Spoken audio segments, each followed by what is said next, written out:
Hel- Hello, Jack. Good evening. Good evening. Oh, I need it. There we go. Good evening, everybody. Hello.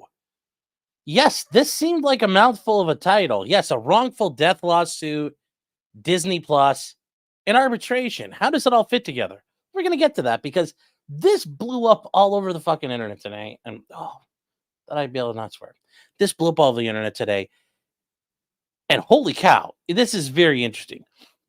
There's a lot of creative lawyering, but there's also a lot of like, bruh, I don't know if you should have done that. But we're going to get to it. So if you guys are new, welcome here. My name is Sean, also known as Potentially Criminal.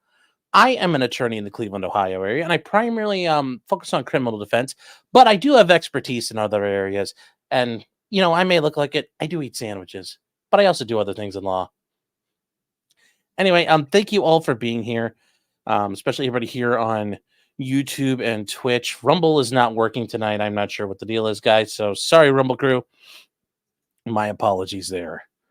And already Sleazy gifting 5 memberships. Thank you, Sleazy. Thank you very much for your support and your generosity.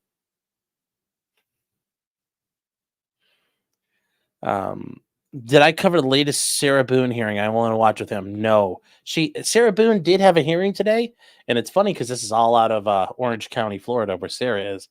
But we have not gotten to Sarah. We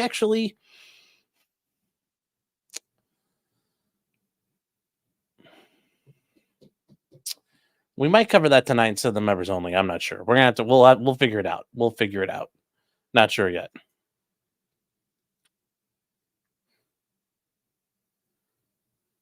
Karam says if you do coke, the amount of stress that you can handle from here goes all the way up to here. I know. So I've heard. Makes it even better. And actually, the more coke you can do, the more rings on the baldo you can wear. So I've heard. KJ says, I have no idea what this is about. Be gentle. Oh, we are going to be very gentle. We are going to be very, very gentle. So we are going to start for Nick Starro.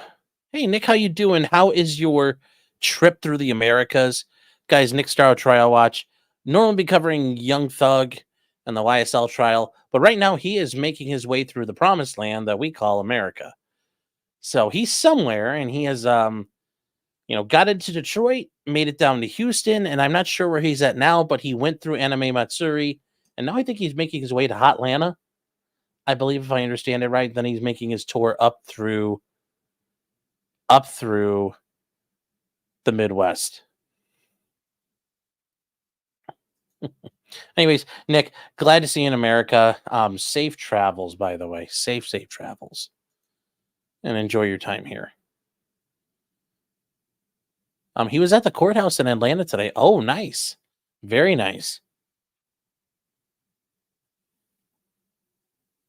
I heard tell he Nicholas raided the court.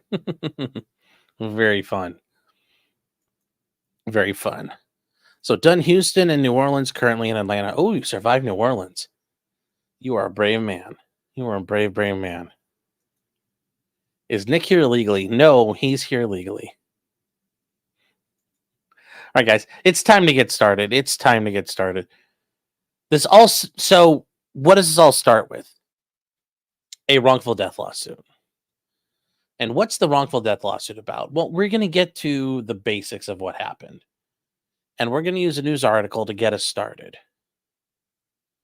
And this news article helps because there's a lot of it where you're like, what actually happened? Well, we're going to start with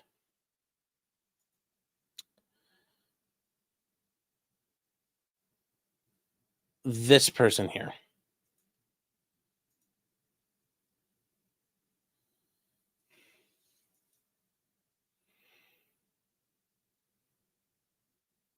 So here we go. Why is this not popping up?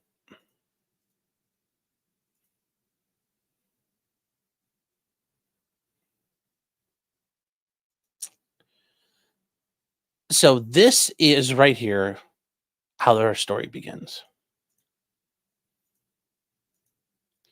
This woman is Dr. Tang Swan.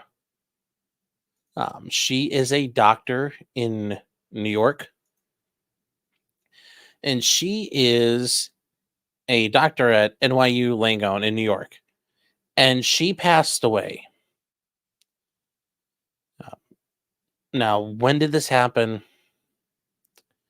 Well, this happened. Um, Actually, hold on here. There's actually a better type. There's a better way we can read through this. October 5th, she suffered an allergic reaction. Now, what happened? She was at Disney Springs. And if you guys don't know what Disney Springs is part of Disneyland. I'm sorry, Disney World. And Disney Springs is part of the shopping and entertainment stuff at Walt Disney World Resort. Okay. So it's all part of the thing. It's all part of what Disney's done. Um, it was used to be known as Downtown Disney, and then it became Disney Springs. And it's all operated by Disney. Okay, guys, that's what matters the most. Brewberry says, "What did she do? She died."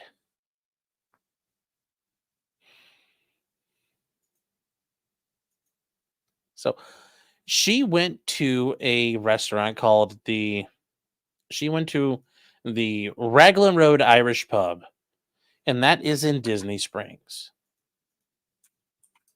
And while there, she was attempting to get food. And while she was eating food, she said, "I have medical issues. I have food allergies." In particular, had a nut and a dairy allergy, which, as you could tell from looking at me, I don't suffer from any allergies to any food at all. My loss. So she went to them and said, "Please, I need to have food that doesn't have, you know, milk or nuts in it, any dairy and any nuts." And they said, "Okay." They made it clear she consulted with the staff multiple times. She did all that stuff she's supposed to do. And they ate lunch. And her husband and the other family that were there with them were going to go on to do things. She said she wasn't feeling good. She went to go lay down. They found her unresponsive in her hotel room. She had used an EpiPen. She had an EpiPen on her, and she had done self-care. She had administered an EpiPen, but she still went into shock. It was unresponsive. And they took her to the hospital, and she died. Well, it was determined as because of, related to what she consumed. And who is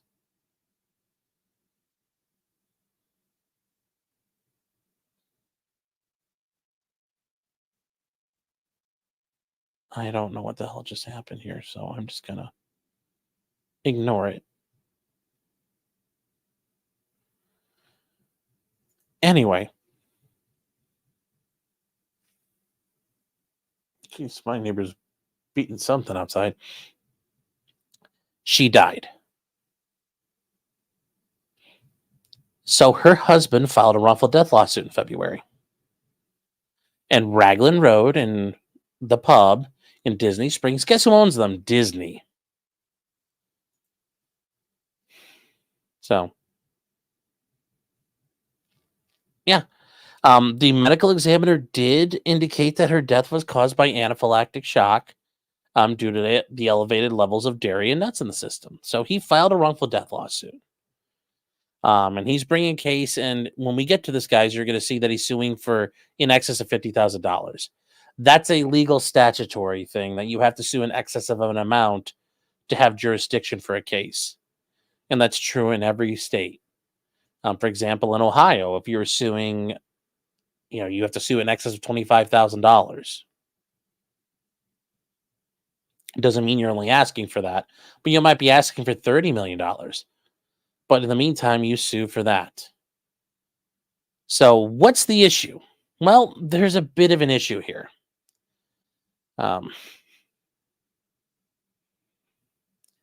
Jeffrey Piccolo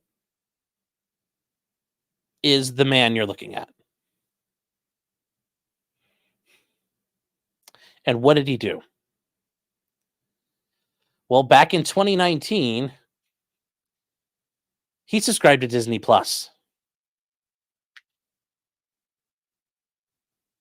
And Disney has an arbitration agreement in Disney Plus. So Disney filed a motion to compel arbitration. And guys, going back, they filed this back at the beginning of June. Who is nailing on crap? Jeez. So anyway, it's done. Anyways, guys, here's the case. So it's Jeffrey J. Piccolo as the personal representative of the estate of Kanakpron Tangswan. So that's his wife, but he's suing as a representative. And he's suing on behalf of her estate because she's dead. She's no longer a person. And it's by Great Irish Pubs, Florida, doing business as Raglan Road. And then Walt Disney Parks and Resorts, a Florida corporation doing business as Disney Springs. So Walt Disney is filing a motion to compel arbitration and stay the case. Now, they're asking for arbitration to be invoked, and then they're asking for the case to be paused. I mean, it's pretty straightforward what they're asking for here, guys. Snake asking me for a boombox. No, he's not.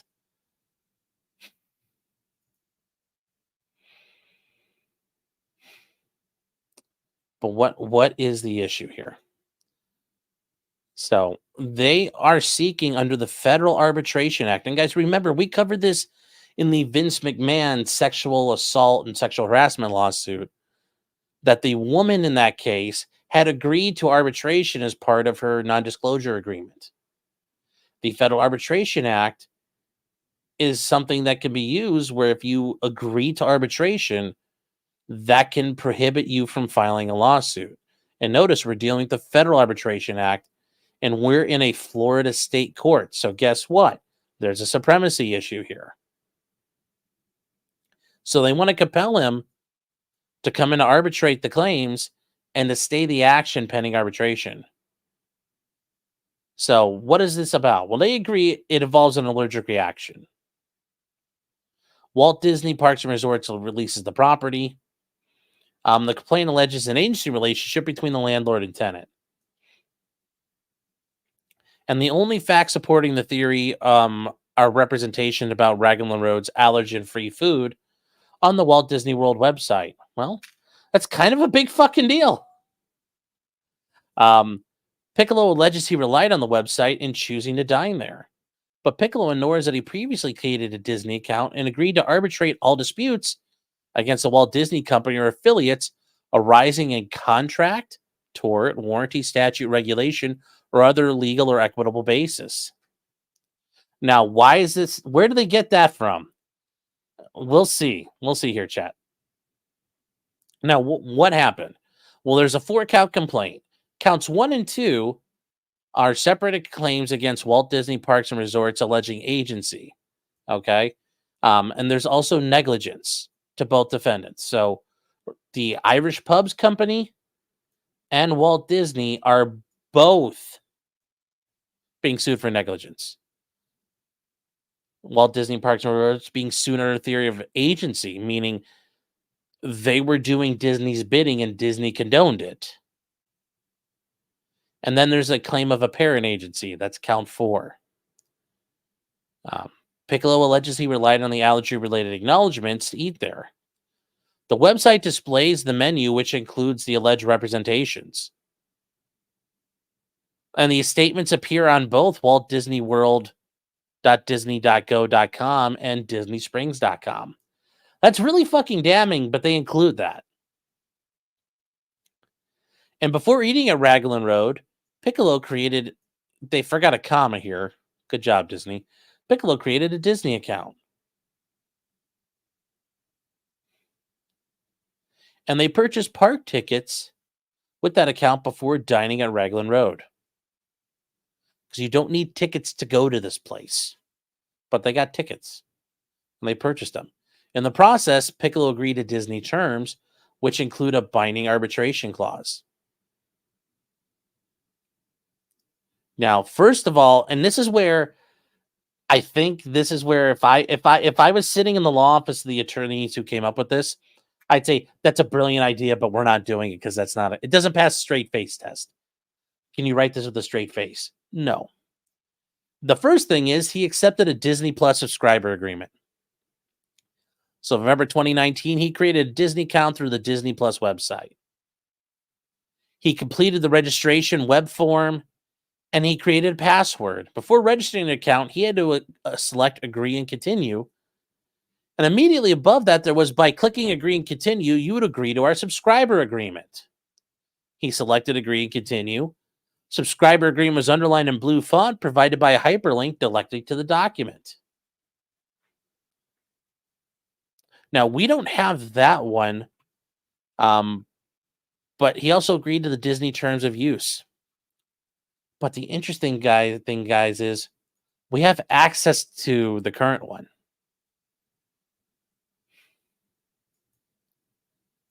Maddie B, did she agree? That's an argument that I think is going to kill them here.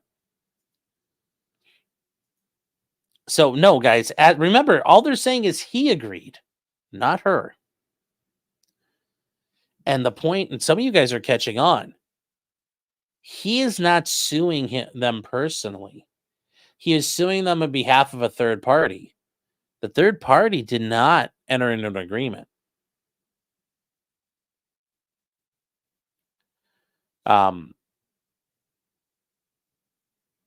So that's where they're in trouble. But let's just look at what Disney subscriber agreement actually means. So this is the Disney Plus subscriber and ESPN Plus subscriber agreement as of January 25th, 2024. So this is not the same one that these guys dealt with, but it's still important. Okay, it's still important, all right? So this is the subscriber agreement. This is the shit you guys get when you click through. This is the stuff you're dealing with, all right? So you see all of this. This is called basically like a shrink wrap agreement. So, and they point out here that this is the first part of it. It says any dispute between you and us, except for small claims court, is subject to a class action waiver and must be resolved by individual binding arbitration. Please read the arbitration provision in this agreement as it affects your rights under this contract. Okay. So we need to get to the binding arbitration clause and class action waiver. Let's get to that because it's number 7. And we have to go a long way, chat. All right. So here we go.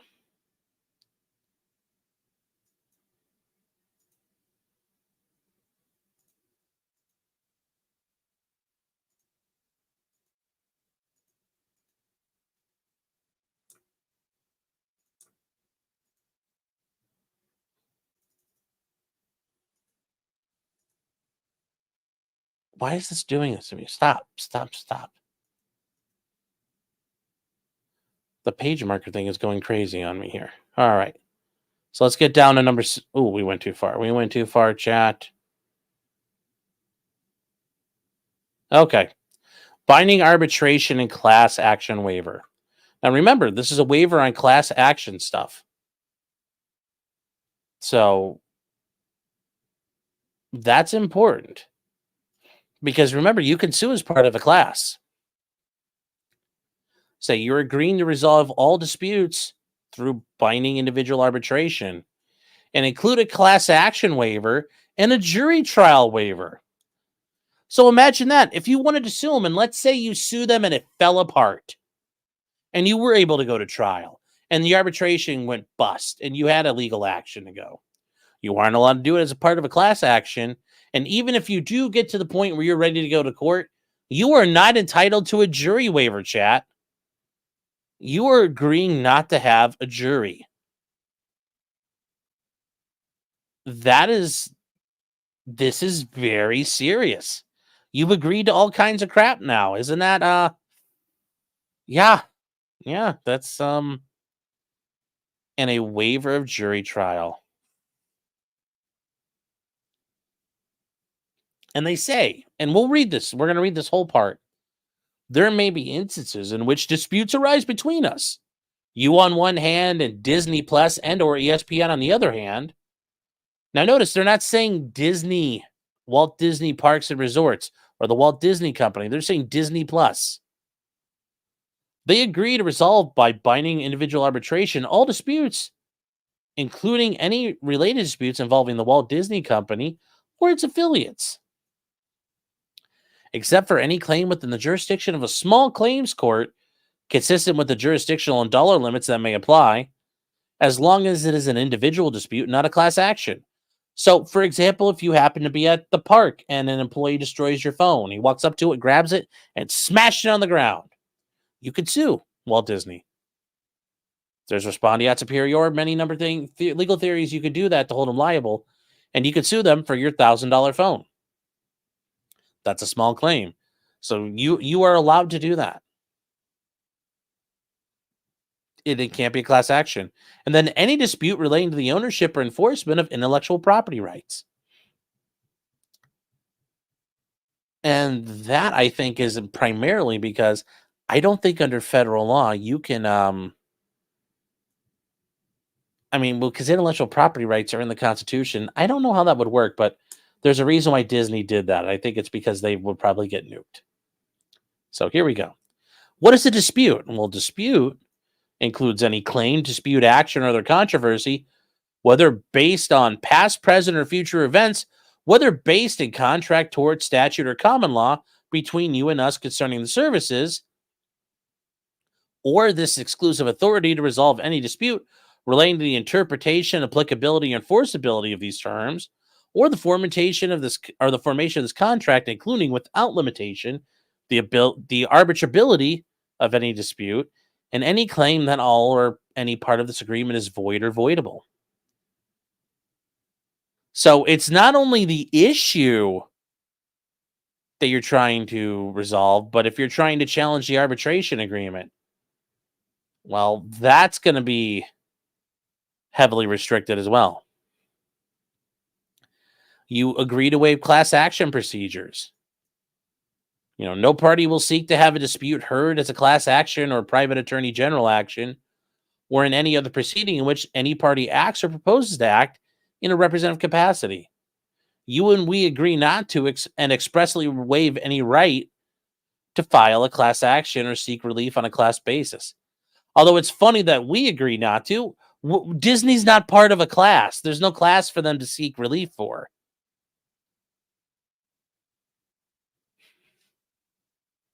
Robert says 99% of people never read these. No one reads these. Nobody reads these things. I don't read these things. Are you crazy? Am I going to sit there and read it? No, we all do the same thing. Yeah. Done. We all do that. We all do it. Let's not lie. We all do it.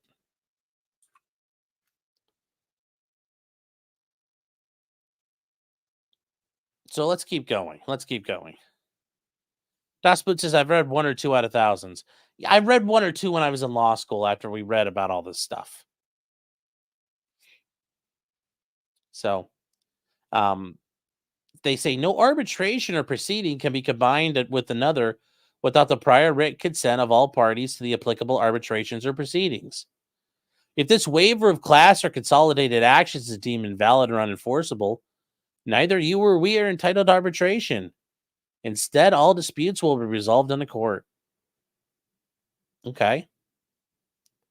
Small claims court. You subject to applicable jurisdiction requirements, you or me may elect to pursue a dispute in a local small claims court rather than through the informal dispute process below or arbitration. So long as the matter remains in small claims court and proceeds only on an individual basis. If a party has already submitted an arbitration demand, the other party may inform the forum it chooses to have the dispute heard in small claims court. At that time, you'll go to small claims court and the arbitration's over. They also have informal dispute resolution, which, what is that? You and Disney may attempt to avoid the cost of dispute resolution, and arbitration is expensive. Arbitration is a very expensive thing, a lot of money up front. You can avoid that by doing informal. Um, the claiming party must send to the other party a notice of dispute, which is a written statement that sets forth your name, address, contact information, and a detailed factual information sufficient to evaluate the merits of the claim, what you want, and including whatever amount of money is demanded. Wow, that turned out to be like Baldo Wiener. I mean, that's not good.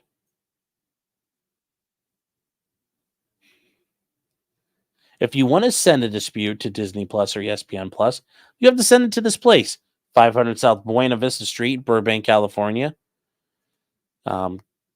California 95121-7620. Attention legal. And they will send any notice of you through that, and they will attempt to resolve it within 60 days. So this is the informal dispute. Now, arbitration here says if we don't resolve a dispute through arbitration or through the dispute or normal negotiations, it shall be resolved by binding arbitration. The Federal Arbitration Act will be involved, and any demand for arbitration must be filed with the Alternative Dispute Resolution Services Incorporated. So ADR is a company. And if you want to do arbitration, you have to use the people Disney's selecting. Now, why do you think Disney's selecting these guys? Because they're more likely to be friendly to Disney. And they probably already got things worked out with Disney to an extent.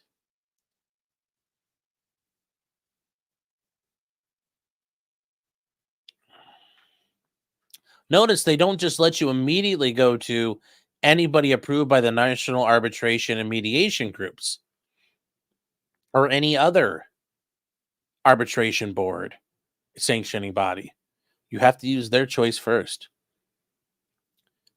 The arbitration will be conducted by a single neutral arbiter. You can do the arbitration through the phone or online. That's not a problem. They will take place in either Los Angeles, California, or the borough of Manhattan in New York City, whichever is more convenient for you.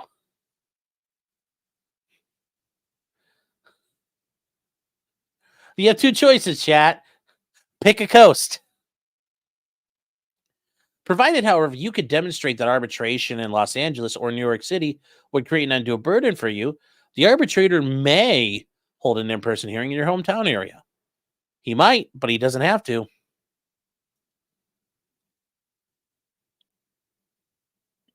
On top of that, you submit to the exclusive jurisdiction of the federal court or state courts located in either LA or New York City, whichever is more convenient for you in order to compel arbitration, to stay proceedings pending arbitration, or to confirm, modify, vacate, or enter judgment on the award entered by the arbitrator. The arbitrator may award damages to either party individually as a court could, including declaratory or injunctive relief, but only to the extent required to satisfy such party's individual claim. Now, here's where they talk about the cost. If we initiate arbitration, meaning Disney, we will pay all costs, including the filing fee. If you seek arbitration, you will be responsible for the non-refundable initial filing fee and other applicable fees as required by ADR Services. ADR Services sets forth its fees at, and we'll take a look at these real quick, adrservices.com/rate fee schedule. Why is this not? God, it's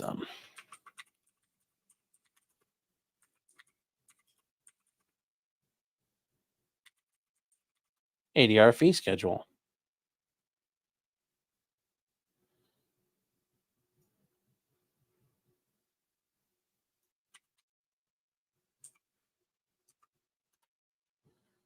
So here's the fee schedule for ADR. So administrative fees. So if you want to use these guys, these are the guys you have to try first. The fee schedule. The administrative fees. We charge you one-time fees regardless of the amount of duration of your matter. Well, that part's nice. At least you're not like it runs out. If you want mediation, it's $395 per party, non-refundable administrative fee. So it's $395 for you and then another $395 for Disney. Arbitration. There's a $450 non-refundable filing fee upon filing the demand for arbitration. There's a $950 per party non-refundable administrative fee payable upon the case. Oh, you see how this goes, chat. You see how this up.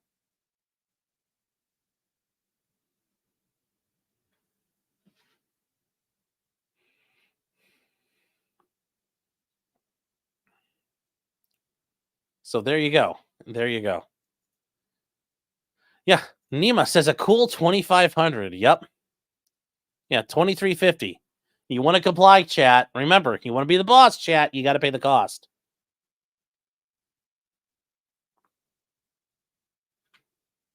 So there you go. You want to go to war with Disney.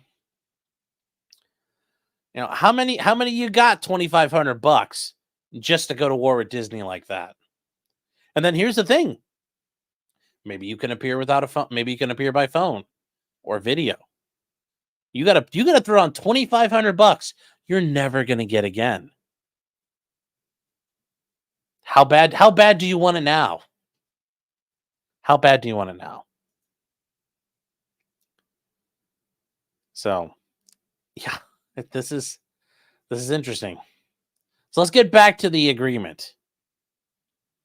The arbitrator finds that either the substance of a claim or the relief sought violate representation requirements, the arbitrator can award sanctions. So if you start fucking around or they fuck around, the arbitrator can do sanctions.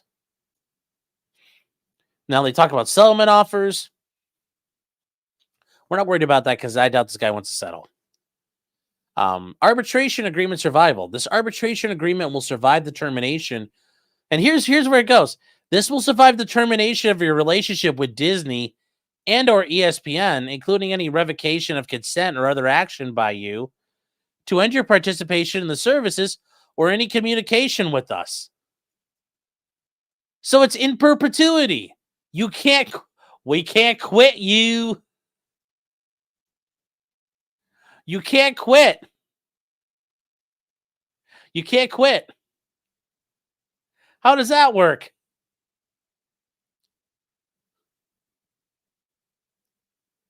How does that work? You know, if this was a contract for land, I'd say there's a rule of perpetuities issue. Anyway, it says, but here's the saying, it doesn't matter if you try to opt out, but they also now have an opt-out provision. You may opt out of this agreement via mail. Okay. If you do so, neither party can force the other party to arbitrate. To opt out, you must notify us in writing no later than 30 calendar days after first becoming subject to this arbitration agreement. Otherwise, you shall be bound to arbitrate disputes on a non-class basis with this agreement. If you opt out of only the arbitration provisions and not the class action waiver, the waiver applies. You may not opt out of only the class action waiver and also not the arbitration provisions. I don't know how you can tell me I can afford not to give up those rights, but that's a weird provision there. Your opt-out must include all your information used to set up your Disney and ESPN account. And an unequivocal statement that you want to opt out of this. And you must mail it. Opt-out notices via email will not be effective.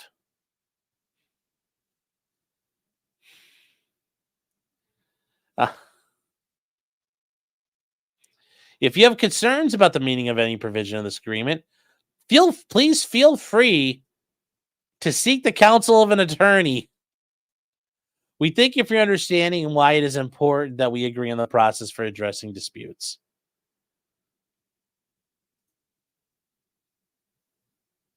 So that's Disney telling you to fuck off.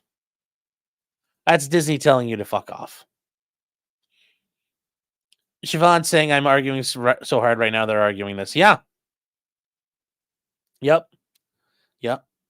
But that's part of this though is you agreed. You agreed to take, you agreed to these terms. At some point you do have a liable there. Do I even know the rules of evidence, Sean? Answer the question, Sean. I know the rules of evidence. I know the rules of sandwich making. As you can tell, I made a sandwich or two. I've litigated a case or two. I know both. And I know the rule of completeness. I completely eat the sandwich. Now, Kale Brick says, and now my son just told me about this for dinner. What did I just miss? Oh, you're late and gray. Well, welcome to the party. Welcome to the party. Join the gray team. I mean, there's nothing wrong with being gray. It's good. You don't got to worry about it no more.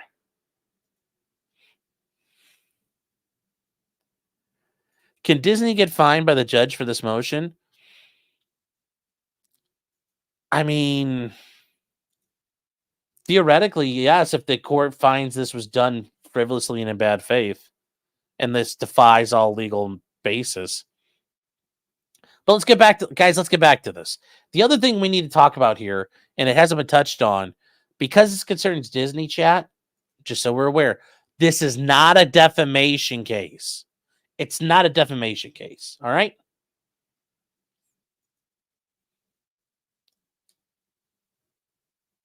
Well, let's keep going. So the use of terms for Disney Plus have a binding arbitration agreement. The subscribers agreement also states in the same font, when you create a Disney account, you agree to Walt Disney Company's terms of use available at disneytermsofuse.com. And at the end of this agreement, which governs your use of other Disney services. Terms of use include a binding arbitration clause in Section 7, which applies to all disputes, including those involving the Walt Disney Company. And they point out this agreement, terms of use and terms and conditions, together the Disney terms, were in effect when he created a Disney account and purchased park tickets. So, guys, here is the binding arbitration clause provides a relevant part. Now, notice this is a little bit different language than we have, but ours was updated as of January 2024. So his at the time would have been whatever was available October 5th, 2024. So that's why it looks a little different here. Neither you nor Disney DTC defamation team cucks. That's what it is. It's the defamation team cucks.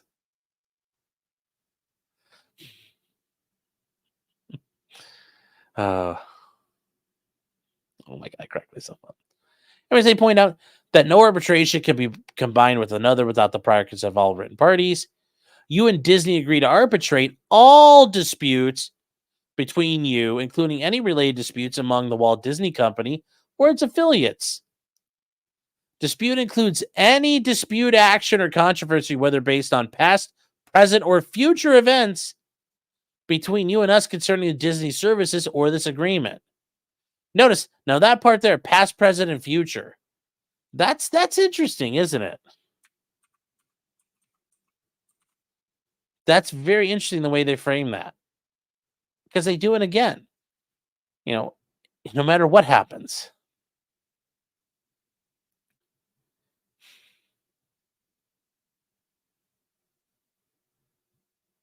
MLP says didn't get a notification you were on. Well, YouTube does that at times. I'm sad that it does.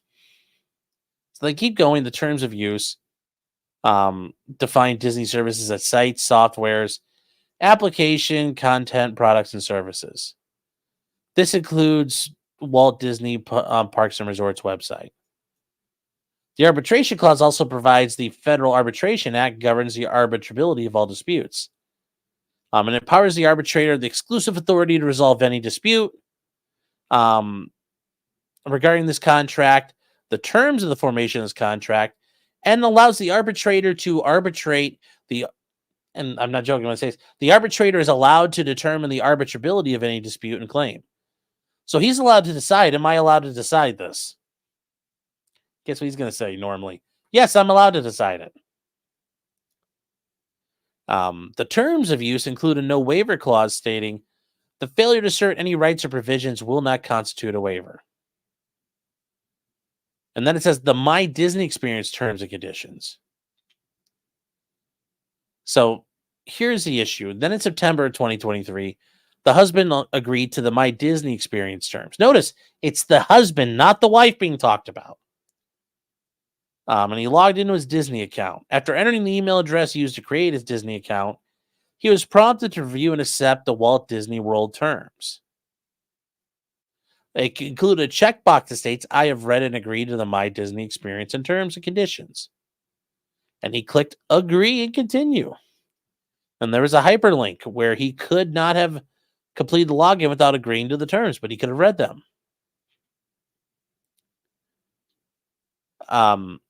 They do bring up that by clicking the box, you signify your agreement to those terms for yourself and all persons, including minors, for whom you are purchasing or otherwise securing benefits and or managing those benefits and entitlements such as tickets.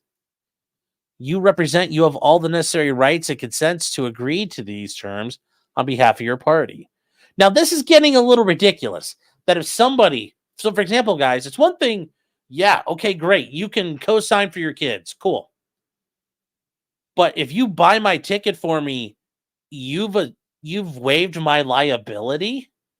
You've waived any claim I have in tort. I don't see how that is actually effective if I'm a legal adult like that. Well, yes, Disney wants your kids. Everyone's checking to see if they signed up for Disney Plus. Yeah. Remember though, Disney says it's too late. It goes forever. This is guys, this is what you would call in the law unconscionable. This shocks the conscience. This is so, I mean, you can write a contract, but at the end of the day, David, MLS got a law saying, I can see how that could stand under agency law. Yes. And David, are you back from Europe yet? Or are you still out there? Because I need to get a hold of you. I need to send you a text because some stuff happened and we need to talk about it.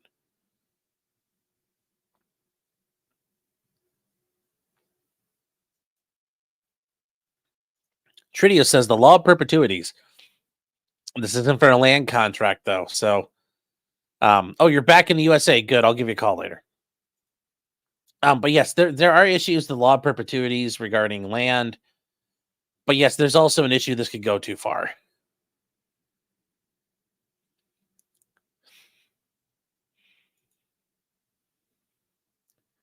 MLS can never be reached. I can actually get a hold of him.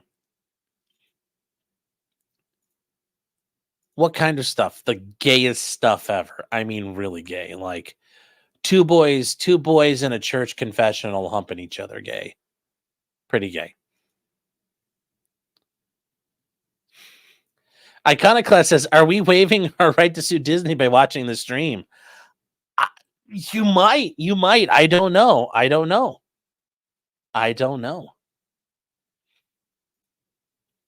You might be.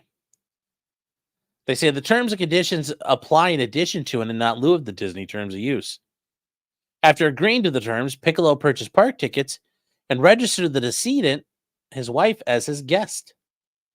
Piccolo could not have completed the purchase without agreeing to the Disney terms.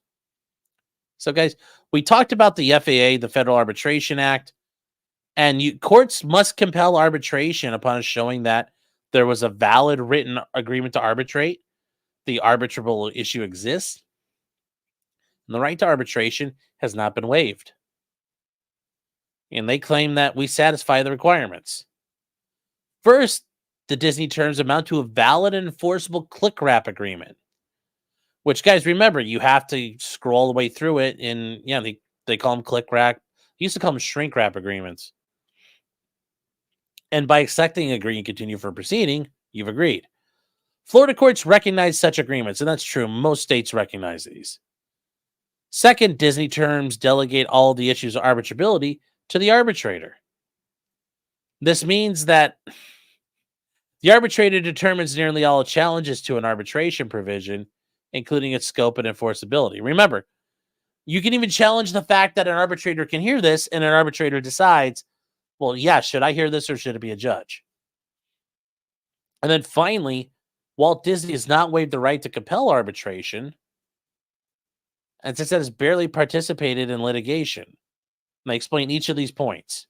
Well, the court must first determine if the valid arbitration agreement exists. Okay, well, Florida state law governs the formation of inquiry. And we go to traditional rules of contract interpretation. And they say Piccolo cannot credibly dispute that a valid arbitration agreement exists. So what did he do? Well, he entered into the click wrap agreement by selecting the checkbox and clicking agree to continue. Click wrap agreements are enforceable because they require the user to physically manifest assent and supply inquiry notice of the terms agreed to. And that's because traditionally with electronic stuff, it was just on like presumed, but then they realized, wait, people weren't reading them. You had to force people to click to saying, yes, I read it. Well, now it's your fault if you didn't read it. So that's why it's important. And there's a bunch of Florida cases saying if you click I agree and assent to the terms of use, that's it.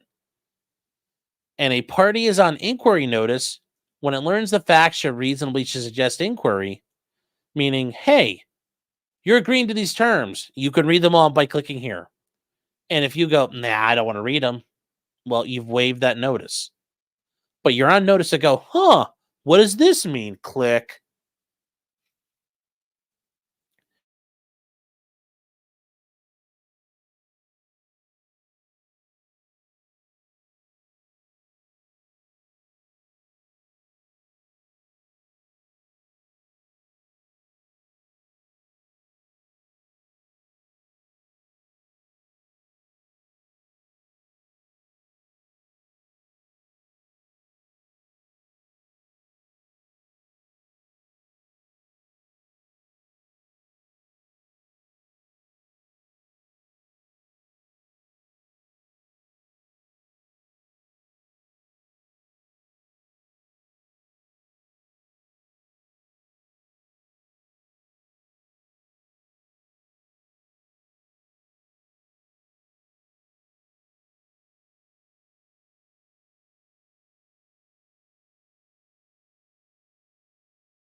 Yeah, sorry, chat. The fucking Spectrum guy. I don't know what he did, but the internet all went down. So we're alive. How far back did it cancel out, guys? How far out did we get? Because that's what I'm trying to figure out where we are.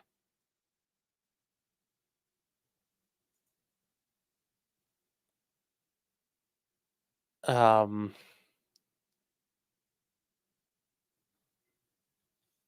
But anyways, we're back, chat.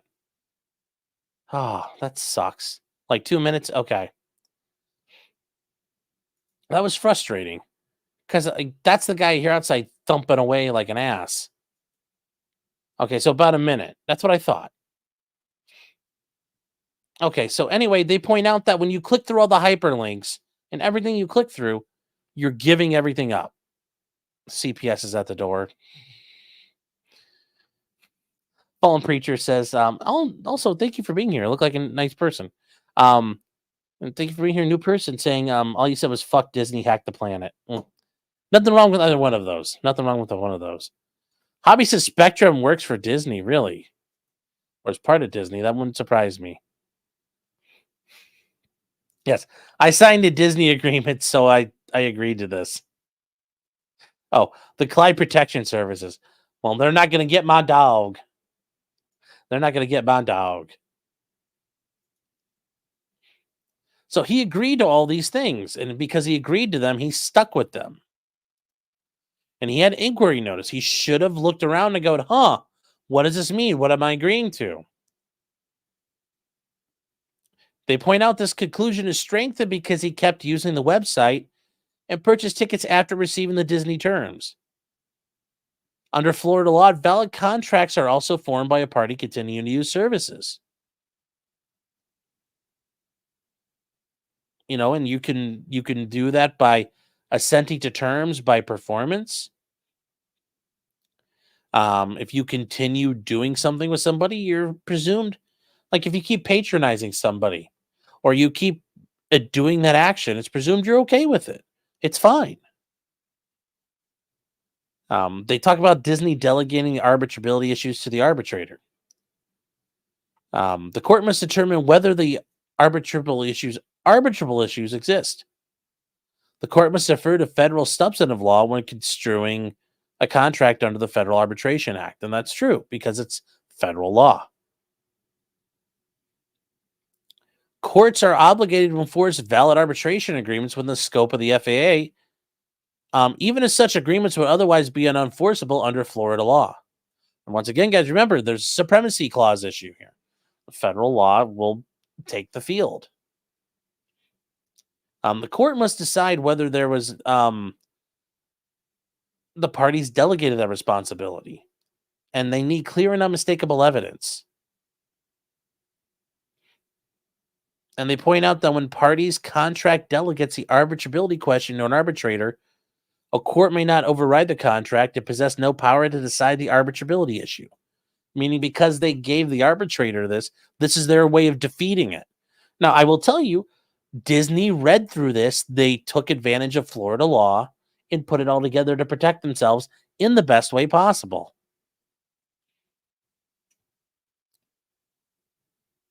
So that is how they're doing this. This is why you're looking at this and seeing why they're doing it this way. There's a reason why they're doing it this way. Piccolo agreed to delegate arbitrability issues to the arbitrator. The Disney terms delegate to the arbitrator, not a court, exclusive authority to resolve issues about the arbitration clause's interpretation, applicability, or enforceability. It's hard to imagine a more expansive delegation clause. So they're pointing out that that's there. The Disney terms also incorporate the JAMS rule. In JAMS is a global arbitration service. They do mass arbitration procedures. They provide arbitration. They actually provide guidelines and rules and procedures for other arbitrators to follow. They have all kinds of stuff. And if you guys want to get an arbitration or what's known as alternative dispute resolution, ADR, this is a place and a group you would work with.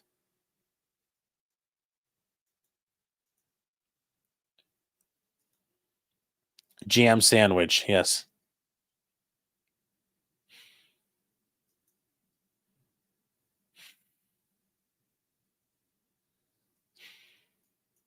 So they point out that These must be ruled on by an arbitrator. The language is clear and unmistakable and unequivocally delegates the question of arbitrability to the arbitrator, not the court. And they said, even without the delegation clause, his claims are subject to arbitration or Disney terms. And they point out that the arbitration provision covers all disputes, including disputes with the Walt Disney Company or its affiliates. Because the term dispute includes claims related to the website, Piccolo's negligence and agency counts fall within the arbitration agreement. So that's how they're trying to thread this needle, guys, very, very finely. So they are very, very, very, very just wiggling around in there. And they point out that Walt Disney never waived their right to arbitrate. And that's important because when interpreting it, waiver is controlled by federal law. Well, there was never any waiver, so we can really skip that. There's no issue about the waiver there. They point out that even if Disney had litigated the case, the terms include a no waiver clause, which states that Disney can't waive it unless there's an agreement. So nobody's allowed to waive it. And Florida courts have consistently enforced anti-waiver clauses. So they're asking the court to stay the proceedings. They're saying under Section 3, in any lawsuit referable to arbitration, the court shall, upon application by one of the parties, stay the trial of the action until such arbitration has been had in accordance with the terms of the agreement. So right now it has to be paused under federal law. So we're done. It's got to be there. They say, likewise, the remaining claims should be stayed as well because they're not us. And the arbitrable and non-arbitrable claims, the court should stay everything. It makes it easier. It's clear. It avoids parallel litigation, which is expensive. You're going to have 2 trials. The possibility of inconsistent determinations. Like the arbitrator might say, yeah, Disney, you're off the hook, and now the company's on its own. Well, no, you want a consistent determination. And these might arise out of the same set of facts, which in this case they entirely do. So, that is a major problem.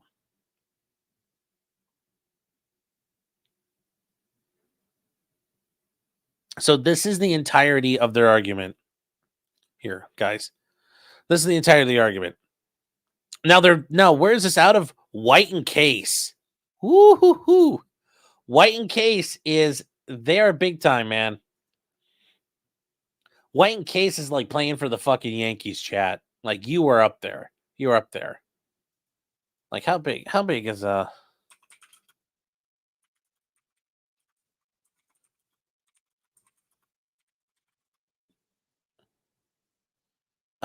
let's see here. Yeah, let's see here. Who are list of law firms by revenue. Okay. Here are the list of law firms like by revenue here, guys, okay? And we can get to where I forget where this is all out of here, but this is a chart, right? Biggest law firms around. So, Kirkland Ellis, Latham Watkins, the one that Hunter Biden's involved with, DLA Piper, Baker McKenzie, Skadden Arps, Slate, Denton's, White and Case. And what's their revenue in US? Remember, chat,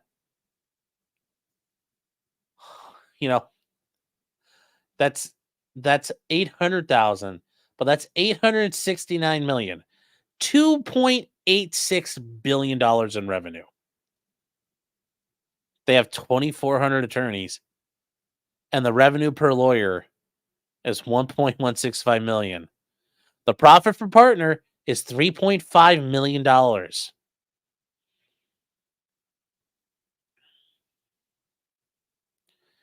And that's the thing here, guys. There's other firms you probably heard of. You probably heard of Hogan Lovells. You probably heard of Gibson, Dunn and Crutcher. You probably heard of Jones Day. There's a bunch of them on here you probably heard of in one form or another. Quinn, Emanuel, Urquhart, and Sullivan. This is the one, Alec Baldwin's attorney. Alex Spiro. These guys are 31st. These guys are 31st here, chat. These guys are 31st here. So these guys are 31st. This tells you right here. Sorry guys, we'll go back up in a second. But anyways, Quinn, Emanuel, Urquhart, and Sullivan, 1.6 billion. Okay. There's other law firms you've heard of here, like Jones Day, headquartered in Cleveland, Gibson, Dunn and Crutcher, Hogan Lovells, White and Case. Here you go. 7th by revenue, $2.8 billion. Skadden Arps, $3 billion in revenue a year. Kirkland Ellis, biggest law firm in the world. Not by lawyer size, but by revenue. Profit per partner, $7.3 million. Latham Watkins, they were involved with Hunter Biden. $5.4 billion. I mean, there's a lot of stuff here, guys. Wilmer, well, it's called Wilmer Hale, but Wilmer, Cutler, Pickering, Hale, and Dorr. Wilmer Hale, 45th, $1.2 million. It can come. They do a lot. They were doing a lot of Supreme Court litigation for a while. 48th. Perkins Coie. Guys, Perkins Coie. All the shit involving Hillary Clinton. Perkins Coie. And all the Democrat hatchet man work. 52nd largest in the world. 1.1 billion in revenue. Winston and Strawn doing more hatchet work for the Democrats. $1.1 billion. There's just so much, guys, this is, these guys are huge. Baker Hostetler is another one you might have heard of before. What are some other ones you may have heard of?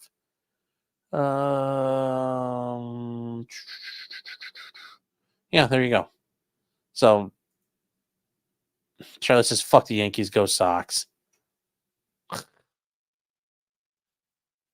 So, Ariel, you're saying, you're asking... Yes, someone died. Someone got, they said, please don't give me nuts or dairy products on my food. And they put nuts and dairy products on her food and killed her. So, yeah. And the guy sued at Disney's trying to say his Disney Plus account means arbitration. Where's Martin and Martin and Clyde? We're 101. Sorry, we didn't make it on there this year. One day, chat, one day. So, that happened. And then, and it's funny, it took a little while for this to come out, but the plaintiffs filed a response. And we are going to speed run this one because it's 120 pages.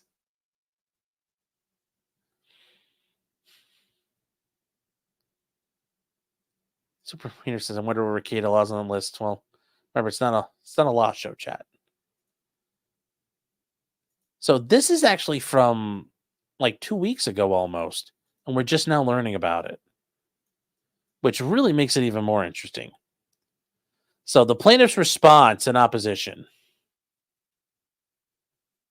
So they point out this is a wrongful death action brought by Jeffrey Piccolo as a representative of the estate of his deceased wife. And then on October 5th, they went to the pub. Raglan Road Irish Pub at Disney Springs. Disney Springs is an outdoor shopping center owned and possession and control of Walt Disney World that is opened and marketed to the public by Walt Disney Parks and Resorts. She was a medical doctor. She knew she had a severe allergy to dairy and nuts. They chose to eat at there because they said on their website, they advertised and represented the public that food allergies and or the accommodation of persons with food allergies was a top priority, and patrons and guests could consult with a chef and or a special diets trained cast member. Now, guys, that's the thing. Everybody who works for Disney is called a cast member. You could be playing a Cinderella, you're a cast member. You're there with puke dust and shoveling up puke after one of the rides. You're a cast member. Everybody's a cast member. But yes, you can consult with a chef or somebody there trained to help you. that they believe there have been proper safeguards to protect herself from food allergens. And they questioned the waiter on numerous occasions about the ability to receive allergen-free food and were assured her order would be allergen-free. But shortly after eating, she suffered an allergic reaction from which she died. And she had anaphylactic shock due to elevated levels of dairy and nut in her system. Husband's like, I wish it was my nut, but okay. So in November, the probate court appointed the husband as the representative of her estate. And that's important because with the letters of administration, he can file lawsuits on her behalf. He can settle her estate. He can sell things with the letters of administration. If you want to get into a bank, here I have letters of administration. I'm allowed. I'm taking everything. You can go to the DMV. I have letters of administration. I need a new title. I'm switching it over. I'm doing this. I'm doing that. The letters of administration are from a probate court allowing you to take care of things.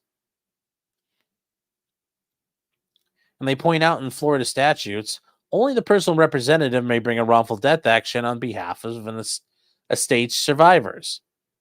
And therefore, he filed this on February 22nd. On April 11th, counsel for Walt Disney entered their appearance.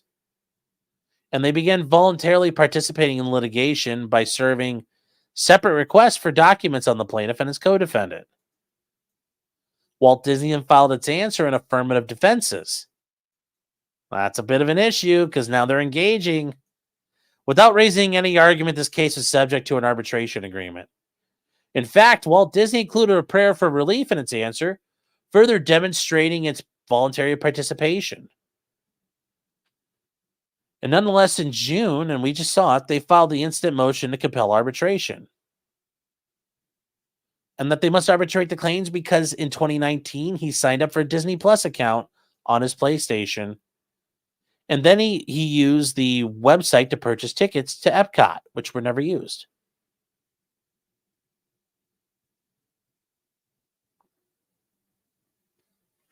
Now they point out they can't seek arbitration because they filed an answer without raising arbitration as an affirmative defense. And yes, guys, normally with an affirmative defense, if you don't grant it, if you don't assert it, it's waived. So the way an affirmative defense works, in an answer, generally, you list out all your affirmative defenses. You'll list out, Ace of Thorns' favorite, unclean hands, lashes, contributory negligence. And here's the funny thing, even if it's not a case with negligence involved, you list out all the affirmative defenses you can assert at law. And then you include, I'm subject to arbitration. Because if you don't assert it then, generally speaking, you are deemed to have waived it. Yes, Ariel, that's the other thing. I don't know if I need anywhere if I had an allergy that severe. Yeah. Or I would have had my fucking...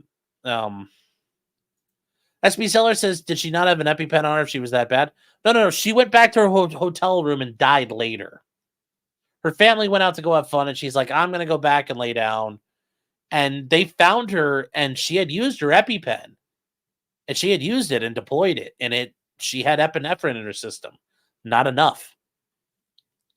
So it sounds like they put a lot of nut in her food. And that's the other thing here real quick. Kimball says, to be fair, expecting restaurants to account for every single allergy you have is stupid. But they said they will. And they said, we're going to bring out one of our chefs. And that chef is going to make your food for you. So he comes out and I've been to these restaurants, hi, does anybody have an allergy? Okay, what is it? Tell me about it. And I've been to really good restaurants where that chef will sit down and say, what is the issue? What can we do? How can we plan for that? Can we do this? Can we do that? Or you set it up in advance and there's an actual, what can we do? How do we accommodate that? This wasn't just like he showed up at McDonald's and said, if you put cheese on that burger, I'm going to die. No, it wasn't that bad. They showed up and they followed all Disney's rules and Disney offered it. That's part of the problem here. Disney says, don't worry, fam, we got you. Well, they didn't. Stop Moss B says, does it give Disney the legal ability to basically kill people if they sign up for Disney Plus? Probably. Tridia says, aren't ad infinitum agreements not held enforceable? Law school is shaping up swimmingly. Well, we'll get to that because I haven't read all of this complaint yet. Super Wiener says, arbitrate this, Sneed boy. Disney, probably. Tridia says, Piccolo, Gohan. What is Disney's power level? Steven says, I prefer the losses of Dewey, Fuck, Hugh, and How. And Christine Fortunato has been a member for 1 month. Thank you, Christine. I appreciate your support. I join your membership for $2.99 a month.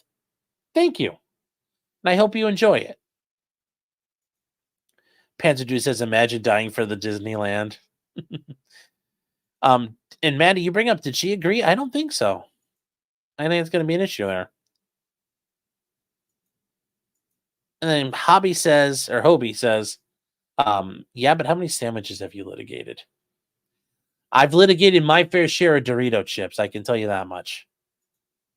My fair share of Dorito chips. I just don't sassily eat them. That's my only difference.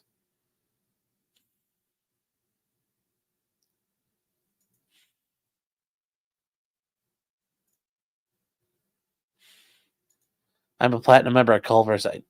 Culver's is fucking nasty. I would not do it. Ariel says, how long between when she ate it and when she died?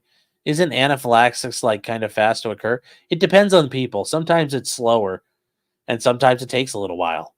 I mean, it hits everybody differently.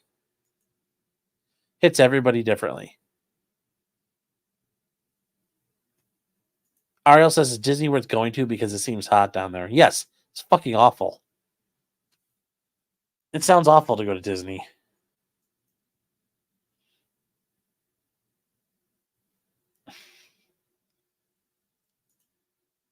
Anyway, they point out that Disney's already been litigating the case. And second, even if they hadn't waived their rights, they're attempting to force an agreement that it never signed against a party who also never signed. And this is the big deal here. And I think this is a very good agreement by the dead lady's attorneys.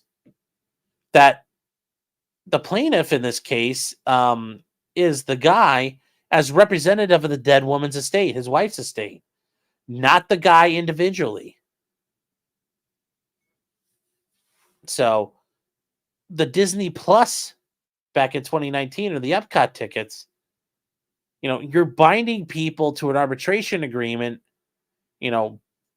buried within certain terms and conditions. That's not conscionable. That's not fair. They also bring up the estate at the time did not exist. Remember, she was alive when he bought the tickets, so there is no estate. The estate only came into being upon her death. So it's a person not in being at the time, and an entity not in being at the time. So is it actually covered? No. And they point out there's not a single authority in Florida that would support such an inane argument.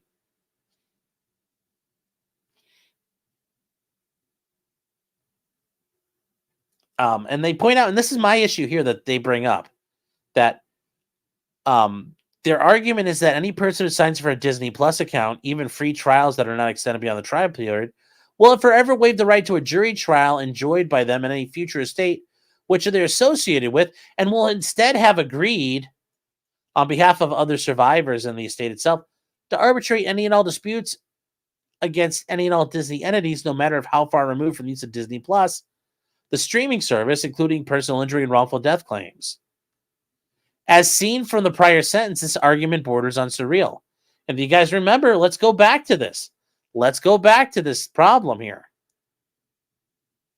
This is, how does this work? Any dispute or action based on past, present, or future claims, like, how does that work? How does that work involving the Walt Disney Company or its affiliates? It goes on forever. How do we do that? How do we do that? And here, remember, this is the other issue. And we brought this up. We all looked at this and thought it was funny. This arbitration agreement will survive the termination of your relationship with Disney Plus and or ESPN Plus, including any revocations of consent to end your participation in the services or any communication with us. So it never ends. It goes on forever. How does that work? And this woman's attorneys are saying that this doesn't work. The math doesn't math. They're saying it. This argument borders on surreal. They, once again, the attorneys also, the plaintiffs point out the 3 documents allegedly agreed to by the guy in his individual capacity years ago: the Disney Plus agreement, the Disney terms of use, while he was doing a Disney Plus free trial account, and the My Disney Experience terms and conditions when he purchased tickets to Epcot in 2023. In addition, there's no valid agreement to arbitrate the claims because even assuming her estate is bound, the terms of the agreement make it clear that Jeffrey Pitt, the husband, was only potentially agreeing to arbitrate claims concerning Disney and the service. The subscriber agreement on its face establishes there was no agreement to arbitrate claims, injury claims against other Disney entities. They point out that the husband had no actual inquiry or notice of the terms of use. Disney Plus didn't reference expressly the terms of use, nor provide a visible hyperlink for you to use. Well, that's a big problem.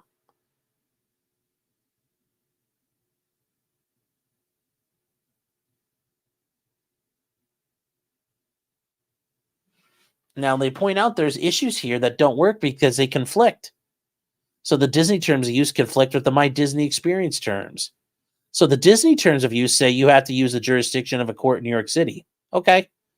But the My Disney Experience terms say you have to use Orange County, Florida, because that's where Disneyland is, or Disney World. So which ones apply? They also point out the My Disney terms do not contain an arbitration clause. And they're the only terms which could apply to this lawsuit. So where do you go? Congratulations, Disney, you played yourself.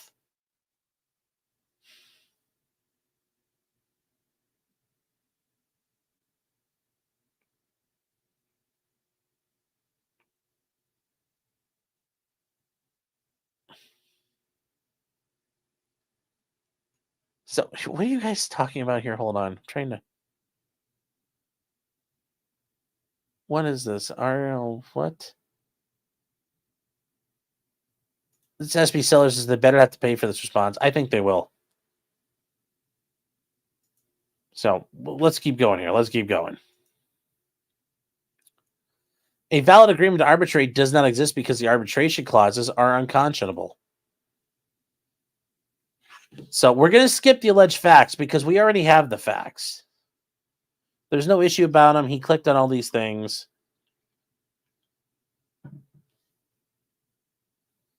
They get through all of this.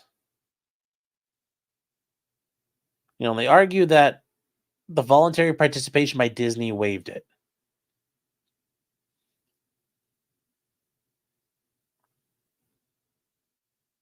Now, they point out an alleged right to arbitrate may be waived through voluntary actions. And when you determine it, it says, under the totality of circumstances, the defaulting party has acted inconsistently with the arbitration rights. Okay. And they point out a party's participation in discovery on the merits before moving to compel arbitration constitutes waiver. Now, Disney did ask for documents.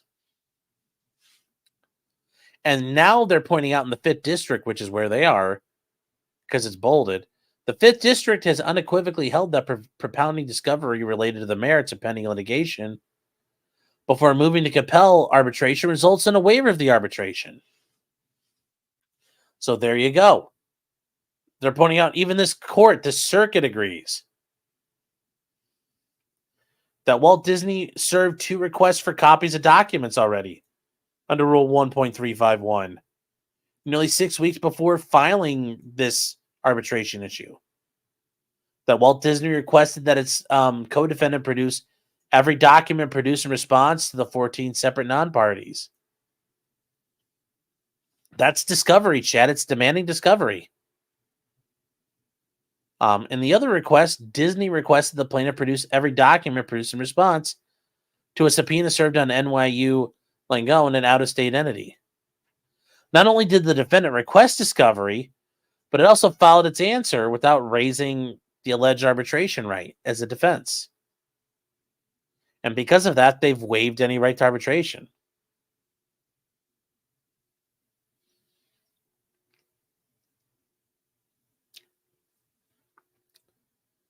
They point out there's no arbitration agreement between the parties that are at issue here. And when you consider whether a valid agreement exists, courts can use any defense that exists under state law and that is acknowledged. And Disney has to establish the existence of an enforceable agreement.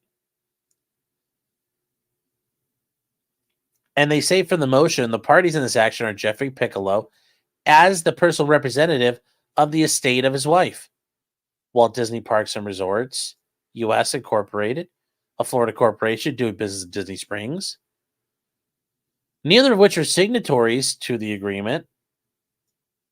Yeah, but I don't know how well it's going to work.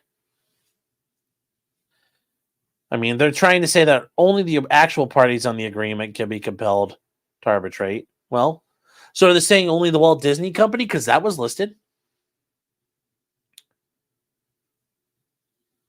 Standing for proposition courts should generally avoid engaging in the interpretation of agreements or the parties who inquire non-parties arbitrate. Thus, Florida's law is clear: a non-signatory to a contract containing an arbitration agreement ordinarily cannot compel a signatory to submit to arbitration. So they're pointing out that nobody signed it. Okay, well, non-signatories can't enforce an agreement against someone else. Now, that's true. If you haven't signed a contract, you cannot enforce that contract on someone else who hasn't signed it. And that makes sense. You are not the party enforcing because you are not a signatory to it.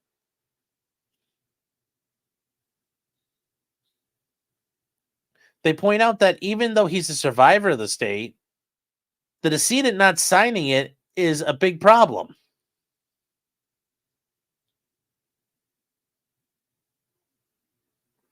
They also point out the estate cannot be forced to arbitrate its loss of net accumulations claim or any other claim because it never existed.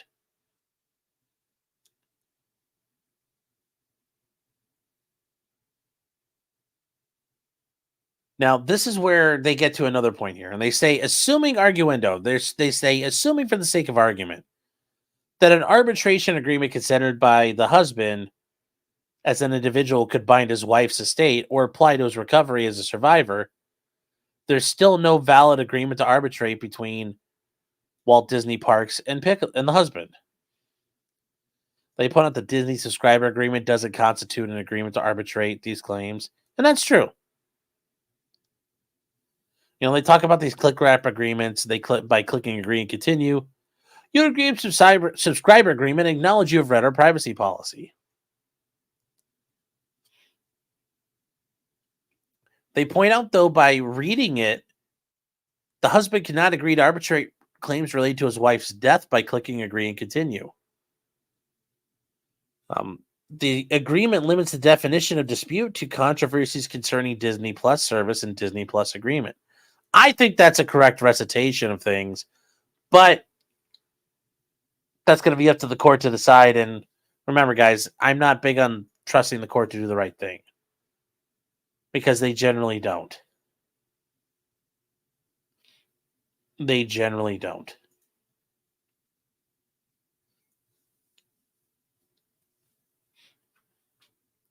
And they talk about the Disney Plus service agreement, which is defined by the subscriber agreement.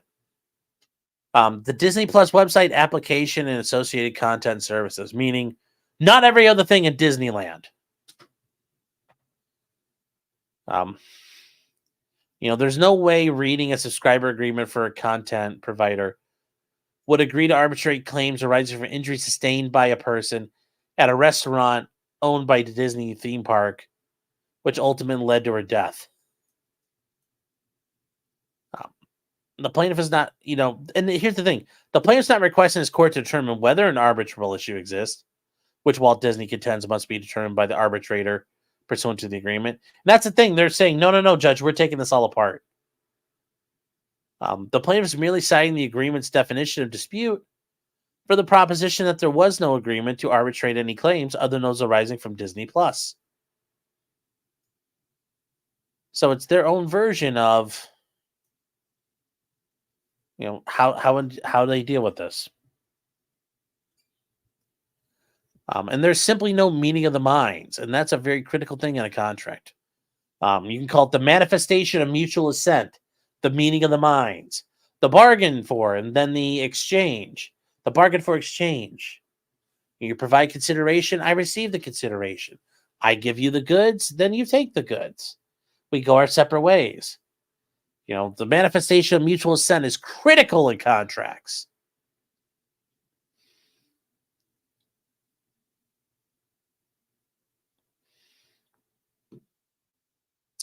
Now, they point out that the agreement, if it was signed, was only between Piccolo Disney Plus, not the parks or other Disney affiliates.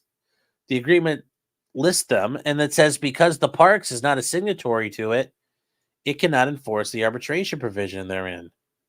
And I don't think they should be allowed to.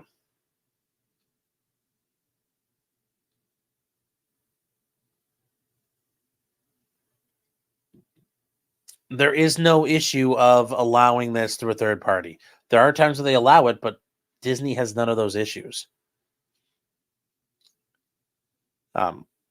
They're claiming that these terms created a browse wrap agreement, which are unenforceable because it wasn't conspicuous enough to provide notice to the consumers. And there's two types of internet contracts under Florida law: click wrap and browse wrap. They say click wrap occurs when the website directs a purchaser to the terms and conditions of the sale and requires a purchaser to click a box to acknowledge they have read those terms and conditions. Browse wrap agreements occur when a website merely provides a link to terms and conditions and does not require the purchaser to click an acknowledgement during the checkout process. They say the purchaser can complete the transaction without visiting the page containing the terms and conditions. They say courts generally enforce click wrap agreements. They say, however, browse wrap will only be enforced when the purchaser's actual knowledge of the terms and conditions. So they go through all this here. They keep hammering away at this, and they point out that, this is, there's just some links clicked around, and it's not really clear what's going on.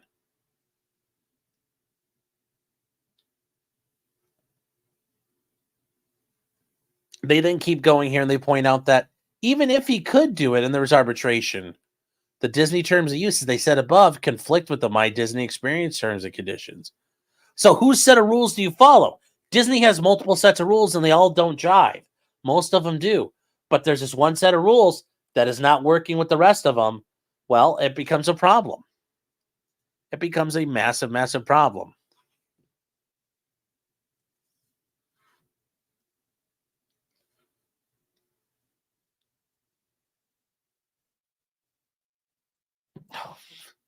Roland Arthur says if it means you have to pay $23.50 to be told to go fuck off, tough luck, and now go away. That's pretty much what happens. Pretty much what happens in these things. So.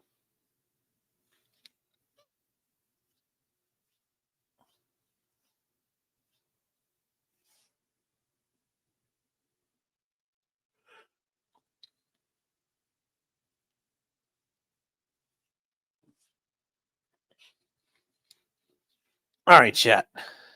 The restaurant isn't owned or operated by Disney, no, but it's on Disney's property and it's Disney's agent. Is the theory.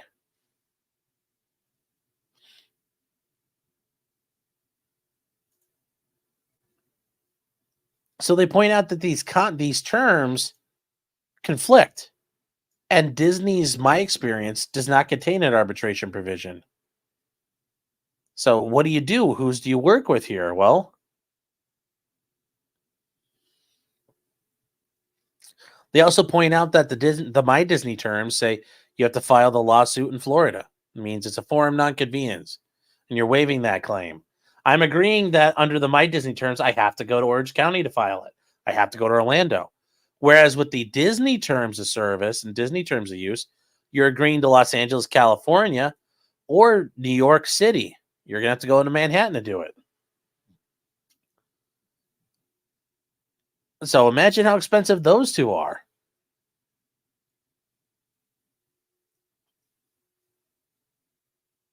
So they point out what you can do there. They point out further the Disney terms of use provide that venue and jurisdiction lie in New York. Yes. And only in state courts located in the borough of Manhattan, New York, the United States of America, you can submit and consent to the jurisdiction of such records.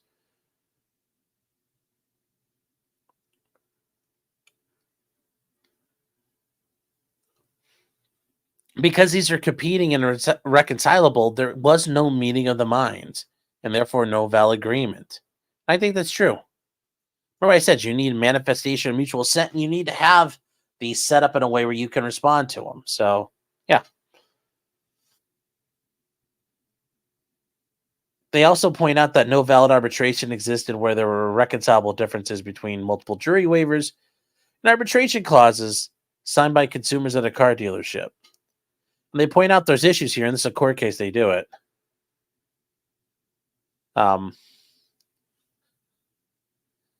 So they point out that one of the provisions required arbitration by a single arbitrator. Another provision required arbitration by a panel of 3 arbitrators.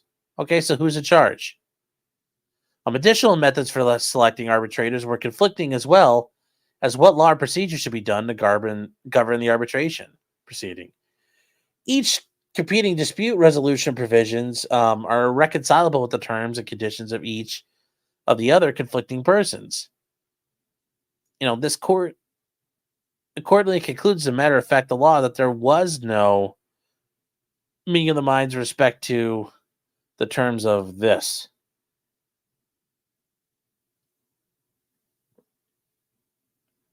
So they point out there's no valid agreement for this court to enforce, and I think that's an issue here.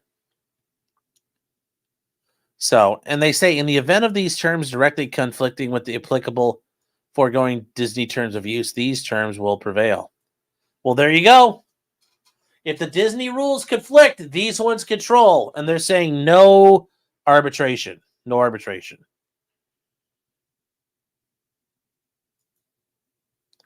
Robert says every term of service should read that. Every TOS should be the only thing you are using. As a TOS shouldn't be widespreading. Well,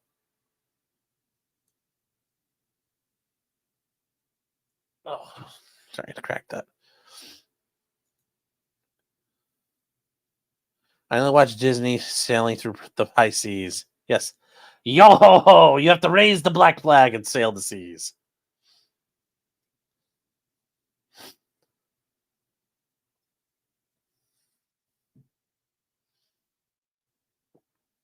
Even in the Disney terms of use, they say, and in the event of a conflict, the supplemental terms, stuff that comes after, will prevail over our terms.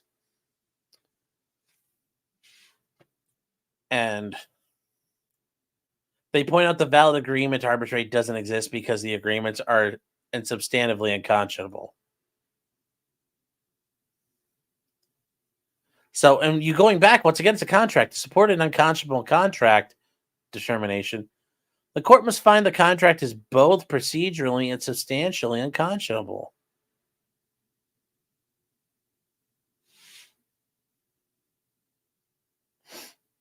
They talk about it here. Just this is entirely insane. The procedural unconscionability requires a consideration whether there was an absence of meaningful choice on the part of one of the parties.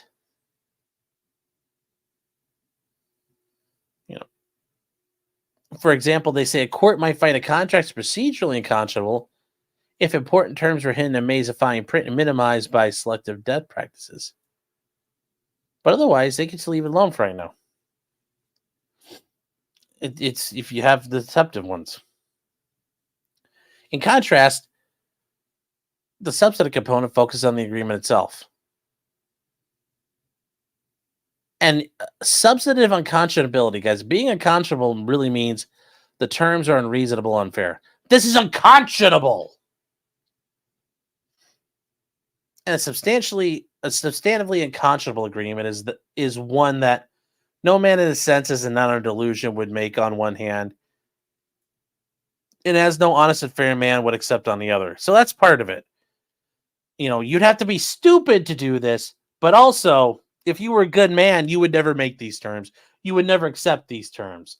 Only good men would object to this. And Disney, you're not a good man. Stadup. And they point out, do the contract terms themselves are so outrageously unfair they look to shock the conscience. And they say there's no bright line test for unconscionability. And that's true.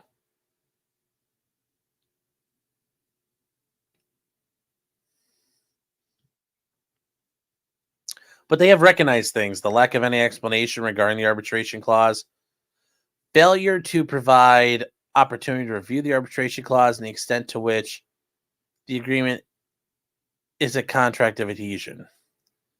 Now,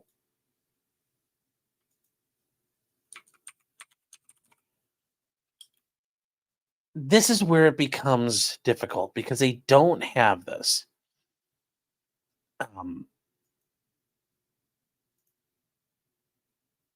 Where's Disney's good faith and fair dealing? Yes. Yes. Sorry, guys. I meant to bring this back up. Sorry.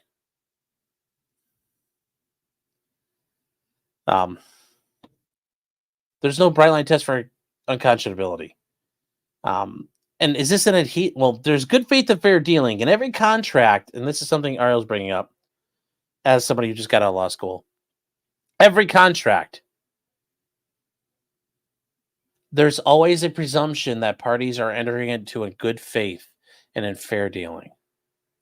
That everybody's entering into this in the best of intentions. And right now, yeah, it looks like Disney is not. And you also get to what's called an adhesion contract. An adhesion contract is where one side has way too much power and the other side has no real ability or no real say to negotiate or do anything. It's take it or leave it, and it's really unfair take it or leave it. Now, to be fair, all these contracts you have with Disney are basically going to be, adhesion. Like, really, when you're with anybody good, it's going to be adhesion. SB sellers, don't contracts have to benefit both parties to be valid? No. You can write a contract where it benefits A better than B. And part of my job as an attorney is I'm going to draft a contract. So, let's say we draft a contract. If I could draft a contract where I'm representing A and we say we have no legal liability, but you have it all, well, guess what? I'm going to make that contract. I'm going to tilt the scale as hard as I can to help my client. Okay? So if I can help my client just a little bit, okay. If I can help my client a lot, I'm going to do that. You're going to try your chance.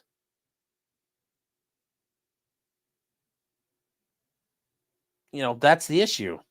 Now, yes, generally speaking, they have to be fairly reasonable, but you could take advantage of things in a contract if the other side's not paying attention.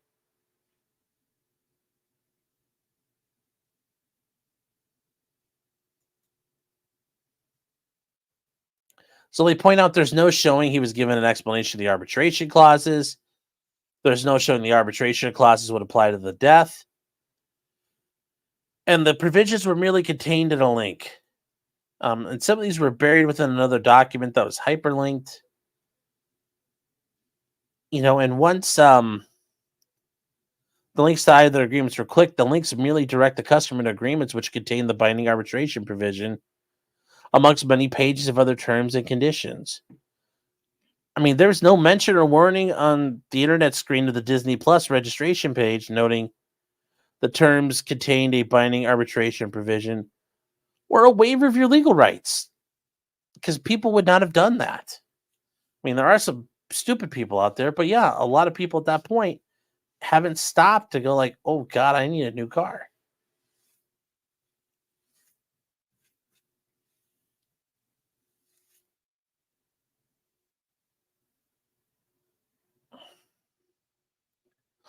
Now they point out that there was a lady, she sued a motor car company, a car dealership, for selling her a bad car.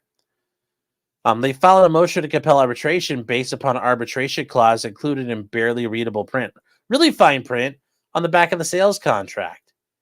And the court said it's unconscionable, since they didn't alert her to the existence of the arbitration clause and asked her to initial next to the clause.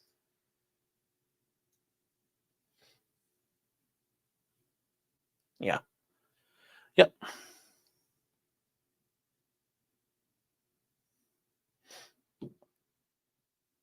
Now, there are other cases here that arbitration was included in a package of documents you asked to sign, but were never explained to, proves procedural unconscionability.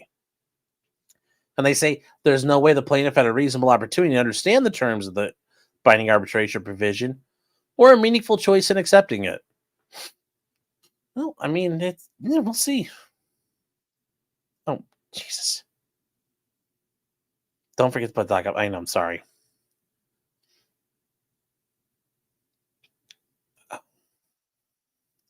So, none of this has allowed him to waive his rights. He has no idea what he got into.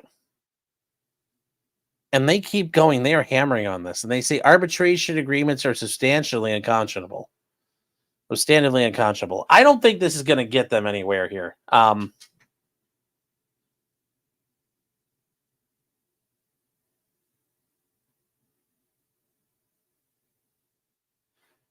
Now, the issue here is that it's for all time. And this is where I think it's unconscionable. The fact itself is, unless you're just referring to this arbitration agreement, which I think they're actually doing, yes, it's unconscionable. The notion the terms agreed to by a consumer when creating a free trial count would forever bar that right to a jury trial and dispute with any Disney affiliate or subsidiary is so unreasonable and unfair as to shock the judicial conscience. Well, not just a court's conscience, but just period on a jury. Like it is horrible with that.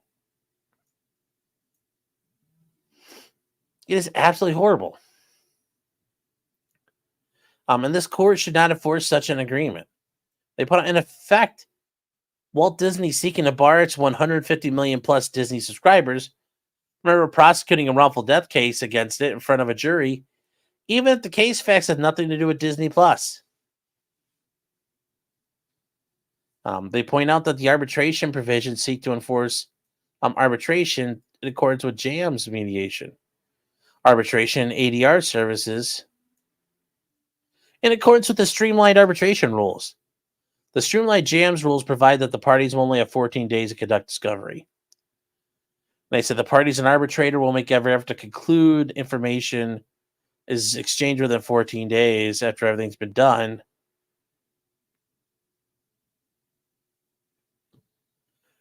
And they put out the necessity of additional information exchange shall be determined by the arbitrator based on the reasonable need for the requested information. These discovery protocols also note that deposition discovery and arbitration can become extremely expensive, wasteful, and time-consuming if carefully not regulated. Yeah, a lot of stuff gets time-consuming.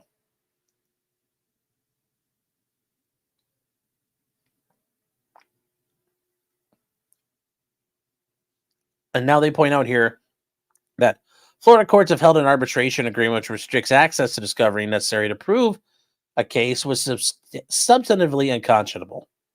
Blah, blah, blah, blah, blah, blah, blah, blah. Talking like Stroke Man today. KRS says, if I sign up for Disney, can they kill me? Maybe. They might. They might. Maddie B is a new member. Thank you, Maddie. So what does this get us, chat? So they signed and they finished. And it's by Brian Denny. And this is just Searcy, Denny, Scarola, Barnhart, and Shipley. This is just a West Palm Beach law firm. WPB.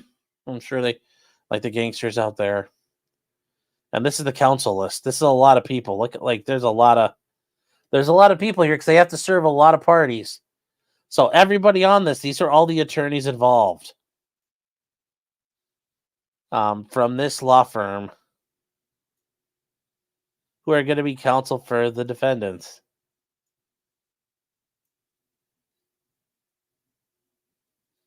Then there's all these attorneys for White and Case.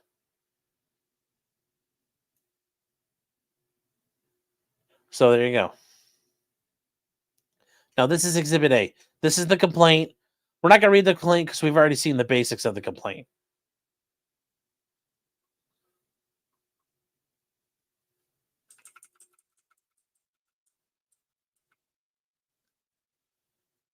These are the letters of administration. These would have been done, and these are granted to him. You know, this is what you get from a court. And it gives you the power to handle matters. You know, he has the full power to administer the estate according to law, to ask, demand, sue, or recover and receive the property of the decedent, to pay her debts of the decedent as far as the assets of the estate will permit. Now notice that's saying where the assets will permit. That means you don't keep paying out of your own pocket. You never have to pay someone else's debts like that unless you've already signed an agreement. And to make distribution of the estate according to law. But you still need, if you know somebody who croaks and there's a saw, save that sucker. Especially if it's never mind, I'm not going to make the joke. But these letters expire 1 year from the date of issue. So if you keep working on it and more issues happen, you haven't settled up your wife's estate, you need to go back and reapply.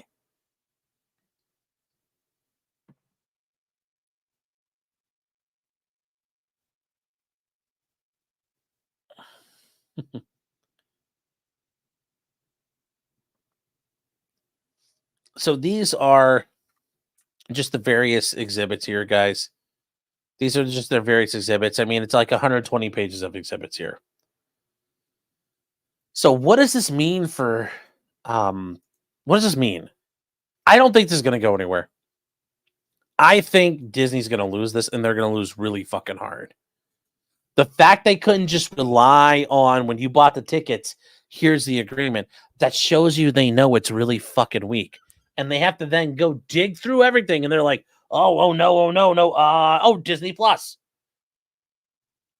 I think that's borderline sanctionable conduct.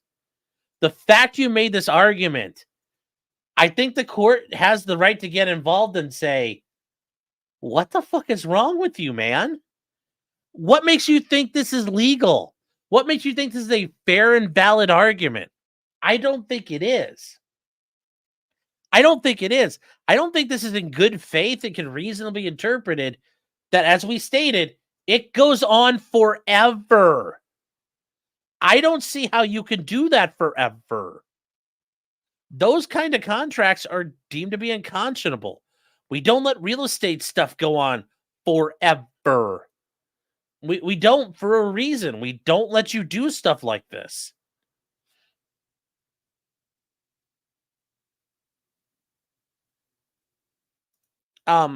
Kia Patrick says, legal mindset says Disney likes to throw shit at the wall just to run up the clock.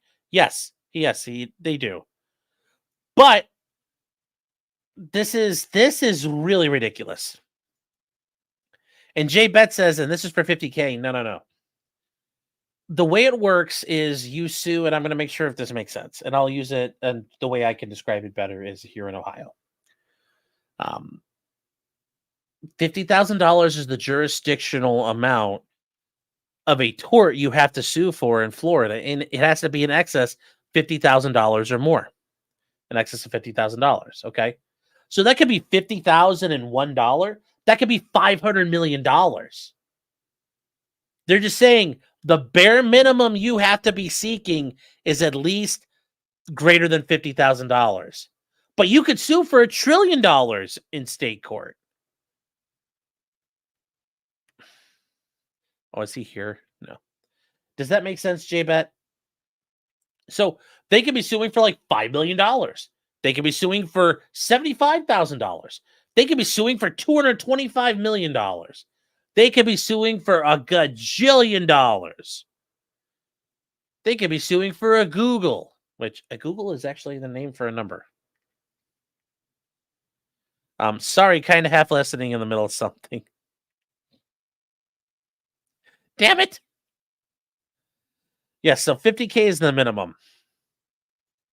Kara says, is it a smaller claims court? I don't know if 50K is for a small claims court. There might be like an additional court you can go to. I don't know. Or there's something you can do, and I don't know what that is. So who knows? Who knows? I don't know Florida stuff. I could probably eat sandwiches in Florida, but I don't know how that would work. Well, actually, hold on here. This is one where Peter Tragos would really be helpful because he does personal injury stuff primarily and civil litigation, so he knows the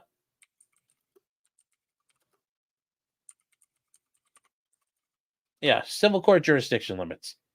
All right, here we go. The Florida Bar. All right, so beginning on January 1st, 2023. So here we go. Here we go, Chiatsu. Here we go, Chiatsu.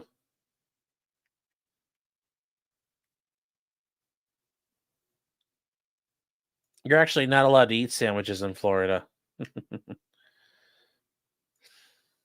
Well, anyway, beginning January 1st, 2023, county civil courts will hear cases in which the disputes amounts range from $8,000 to $50,000, and circuit courts will hear amounts greater than $50,000. So small claims will remain the same with disputes up to $8,000.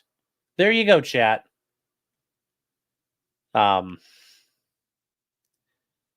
Court mediations can do things up to $15,000.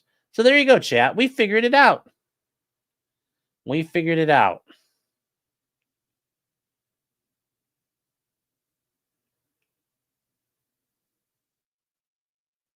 So there we go.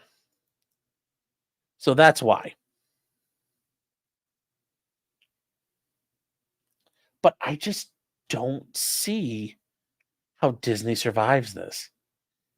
I mean, it's one thing to argue this is all unconscionable, but if you really think somebody's acting unconscionably, I'd be like, here's fucking Rule 11, man.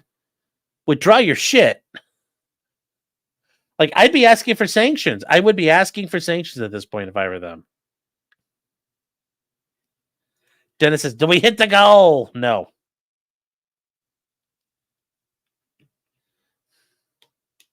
No, you did not. We did not meet the goal.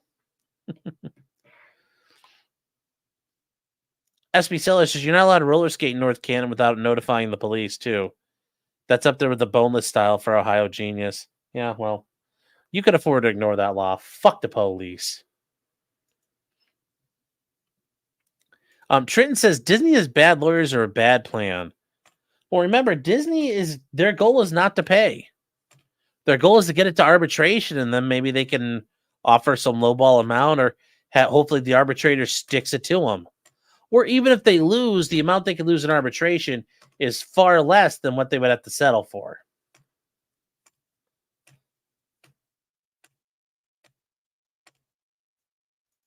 Barain says, knock out that goal. Venmo, PayPal, Super Chats, gifted memberships. $320 to overtime. Remember, chat, if you buy gift certificate to Shoney's, you spend $25, you get a $50 gift certificate. I think isn't that what he says? Oh, I have a feeling it's only an emergency for degenerates. Yeah. A lifetime pass to Disneyland. Would you really want that? Would you really want that? I don't think I would. I'd want money.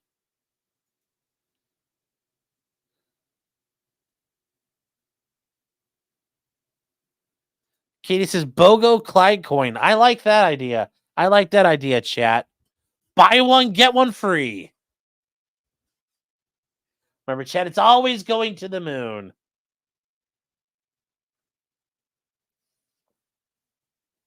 But no, I think Disney's hurting.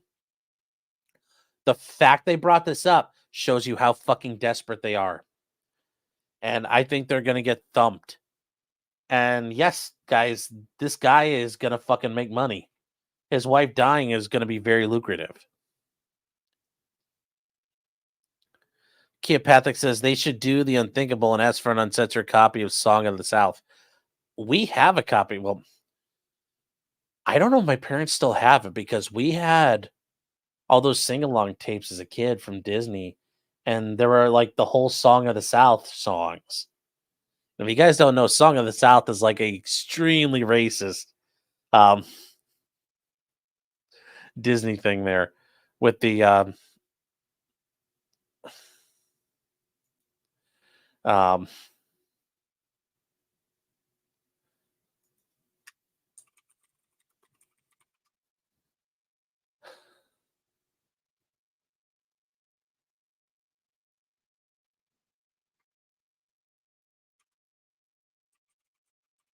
hold on here. Is that true? Let's go.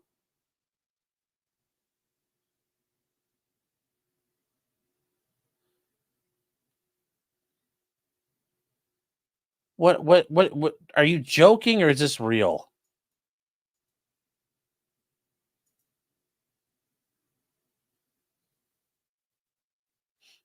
Are you joking?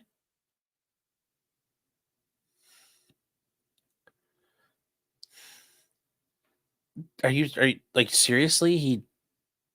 He died? I just tried to Google, I couldn't find that. Michael says, what if they throw in a 1-year Disney Plus subscription? Now you're talking. Now you're talking. SB Sellers says Richard Allen when? Well, now we've gotten everything back from Judge Gold. Now we can look into it. And we can critique her for being a piece of shit.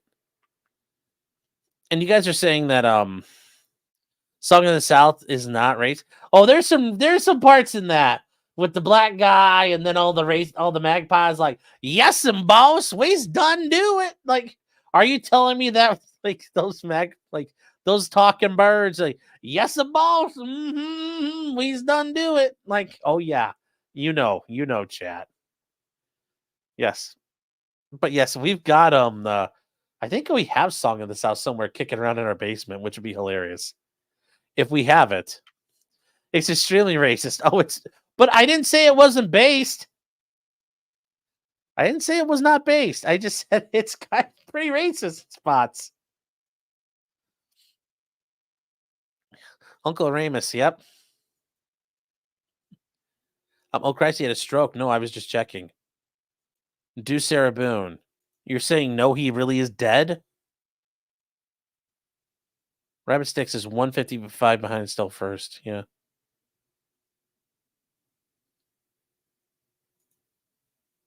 Oh, someone's complaining you weren't talking about Keep It Together. Oh, jeez. Well, you got me all scared, man. Oh. The magpie stuff isn't racist. They actually spoke that way. The magpies didn't speak. We could watch it on locals at some point. We'll review movies in the style of Arcada. Yes.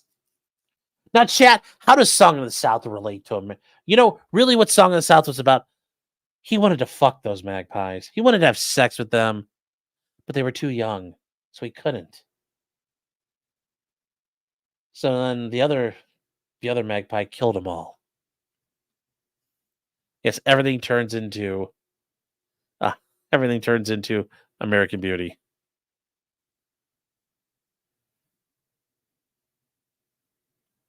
Oh, Brandon says, I have no idea. I know. God, scared me though, man. I was like checking.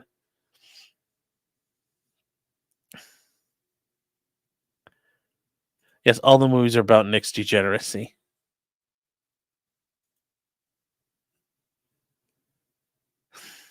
Yeah, Nick Ricay said it was okay to fuck the birds. I just didn't know you couldn't do that, boss. Oh.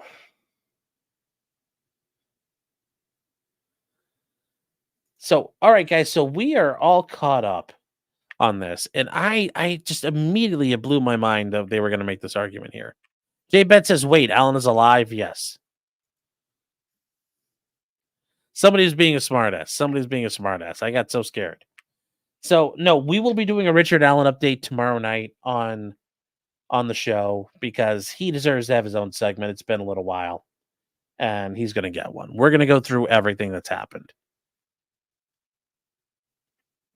He's going to be the prime party for tomorrow. And we've got a couple other things that are going to be going on there. But yes, Richard Allen is going to be occupying a lot of time tomorrow. So we need to get back into it. Show LM chicken writing. Who?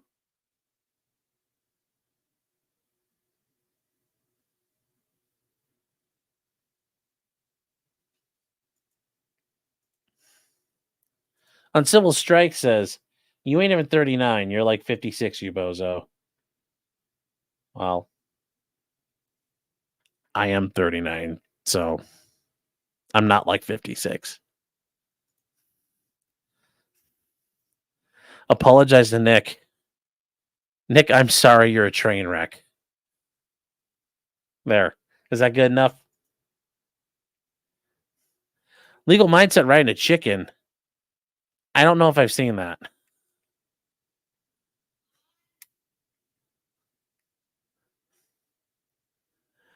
I haven't seen that. Where the heck is that at? Now, is it like a little Legal Mindset riding a big chicken? Or is it like it have like Mindset riding like a human sized chicken, like a horse?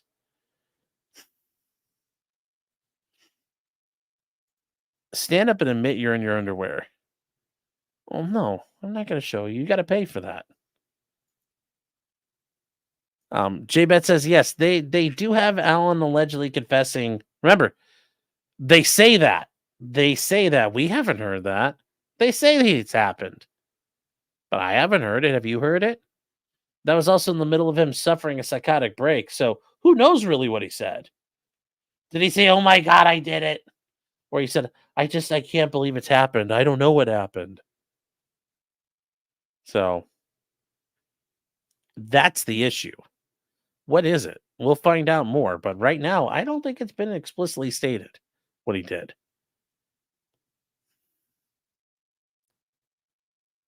Danielle says it's the last short. It's a story. What? I don't know. I don't get that. I don't get you.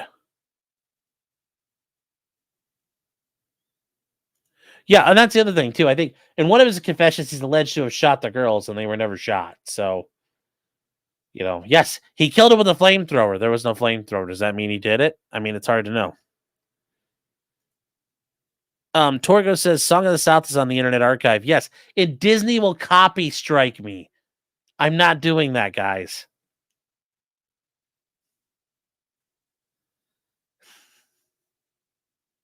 Hunch says, "I'll take that action, and you're cheap. Now stand up." I never gave a price. It's Legal Mindset's last YouTube short. Okay, thank you. You guys have to clarify shit here because I am not understanding what you're getting at. All right, here, let's see. Let's see here. What do we got? What do we got?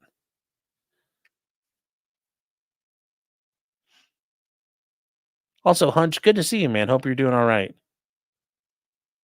Tread says if Disney copyright strikes you for Song of the South, that means they condone it. I mean, it's Walt Disney, and Walt Disney was not a fan of the little hat people. Let's be real. He was not a fan of the little hats. All right, let's see here. Legal mindset. Legal mindset. Legal mindset. Okay, let's see here. Shorts. The law of chicken writing. Okay, so here we go.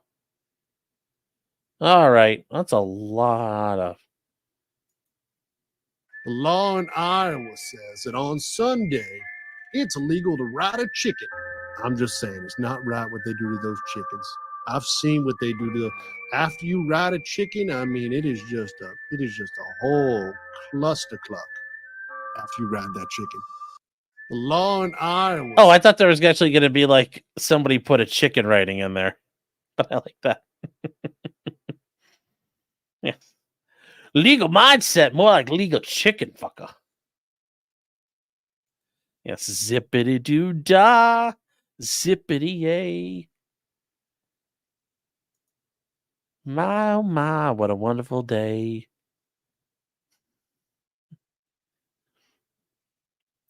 They say Walt was a bigot towards more than one group of people. I'm pretty sure Walt Disney didn't like a lot of people. I'm sure he didn't like anybody who wasn't white. Well, he didn't like certain little hat people, but he employed a lot of them. Well, they had their use.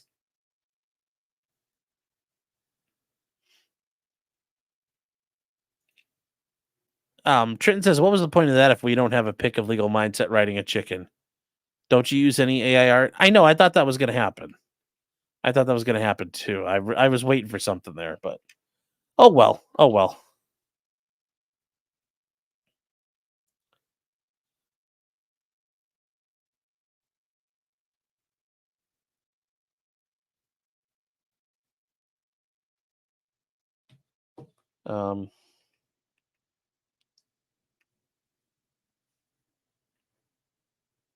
Former employees at a lifetime pass to all the parks plus 2 guests. Wow. Wow. That's interesting. Well, remember, they're not employees. They're cast members. You got to call them cast members. Yes, for the culture. When is a KFC mukbang? I don't like KFC that much to do it. Katie says, all right, we'll end on this. The Gilbert Gottfried police beating video. Is that on Twitter or is that in Discord? All right. Video suggestions. All right.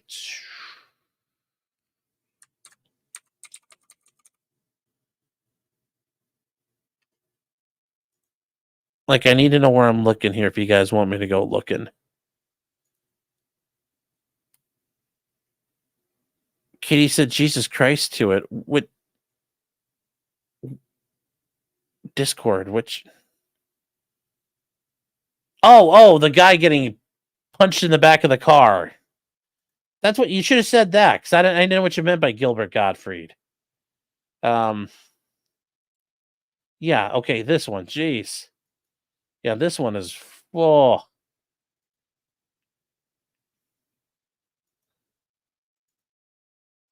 This one, the guy's not even trying. The cops aren't even trying to hide it. All right, here we go.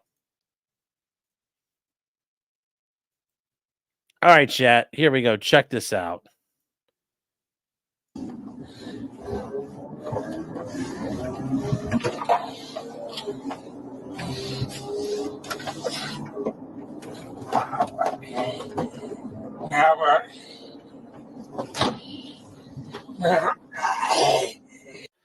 Credit for trying to hang yourself with a seatbelt.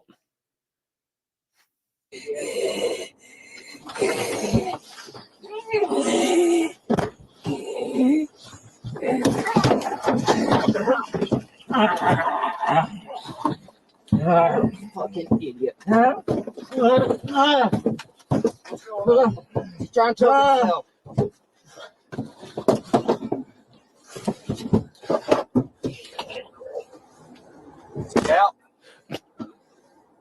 Oh, yeah, let's go back through that again. Let's go back through all that again. This is like a Jackass video. It's like Bam Margera running on his dad.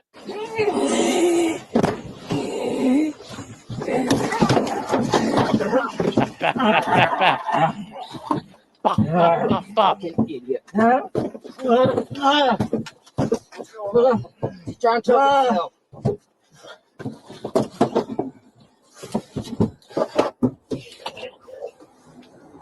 Out. Oh, that part hurts the most. Getting like I've had that happen before. I got drunk one time and had the door close on me like that. That hurts if it's not perfect. Out. Oh, You all right?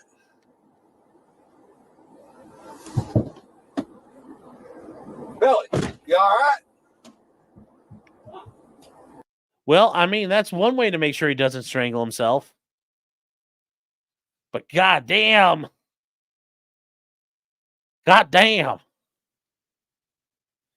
Yes, I saved his life by giving him brain trauma. Yeah. Oh my god. Oh my god.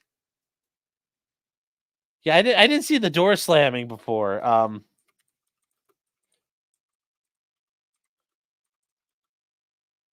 That was very, very. Somebody's going to fucking prison.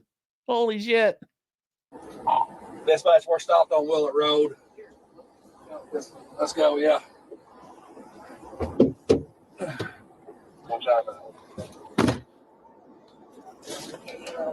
He just comes in, he's like, wake up, wake up, wake up, wake up, wake up. Little sternum rub, wake up, buddy. Hey, friendo. Hey, come here.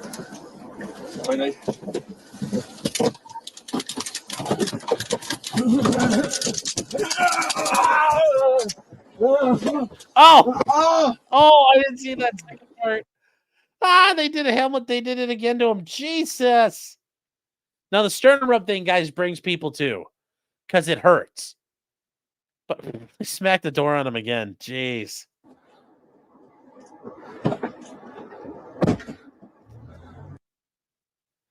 I mean, so we know they're up front here. Let's see that again.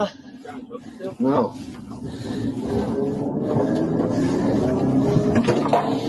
Oh. I mean, that's pretty impressive. That's like David Carradine style right there. Yeah, his head is stuck. Yeah. Ooh. It somewhat keeps getting worse. Yes, it does. This is like a Monty Python skit a bit. Yeah. Yes, he's alive, but not by how much? By how much is this guy really alive by? I'm assuming he didn't have a ton of brain cells before, but after that, jeez. Sergeant Jordan says, "What's his video called?" The video it's hold on, it's called this.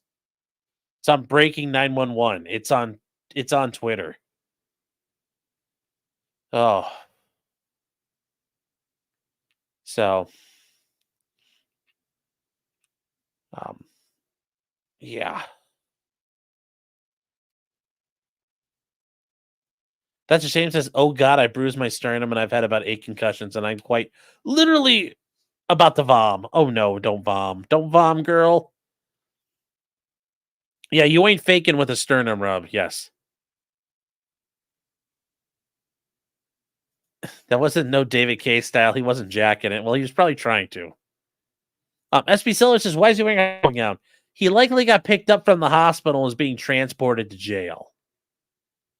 So he was probably a guy who at the hospital started acting like a loon, or he was somebody that the police arrested. They took him to the hospital. He got admitted for a little bit, and now he got released back to police custody. That's probably the likely outcome there.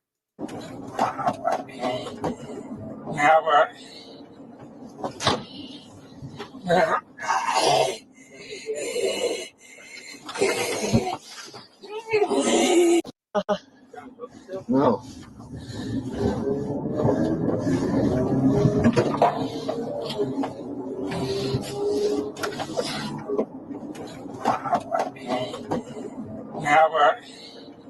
Now what? Now what? He's like, "What now, bitches?"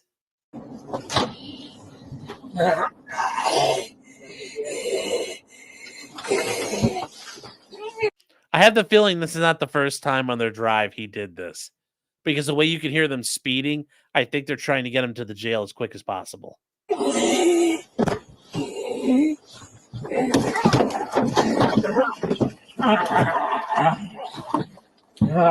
Fucking idiot. He's trying to kill himself.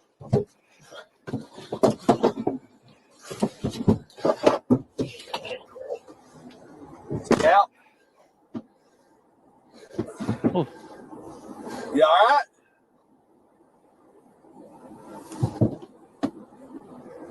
Billy, you all right? Dispatch, we're stopped on Willett Road. Yeah. Let's I go. told you, David Carradine style. Bricked up.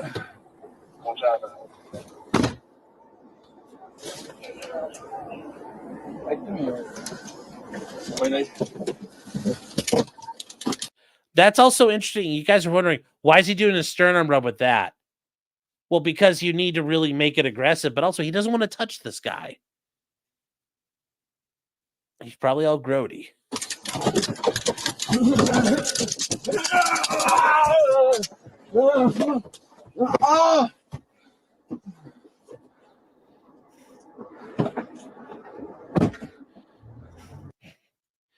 Ooh, boy. Bronco's going to say the cops were acting in self-defense. Yeah. Yes, Brad, you're 100% right. You can do it, but you have to yell, stop resisting! Stop resisting! This guy lost his job for acting tough. No, this guy lost his job because he couldn't handle some junkie acting like a crybaby.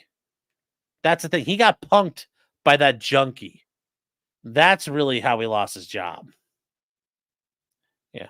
You okay, buddy?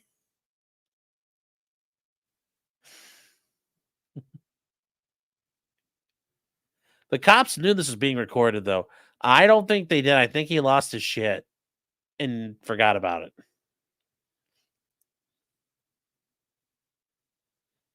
Katie says, I hope he doesn't have a wife. Oh, I'm betting he, yeah, I hope he doesn't have a wife or a dog. I'm sure they've both been beaten. And Bella says, he sounds like he's a frequent flyer. Oh, I'm sure they've dealt with this guy before. I'm sure they've dealt with him before.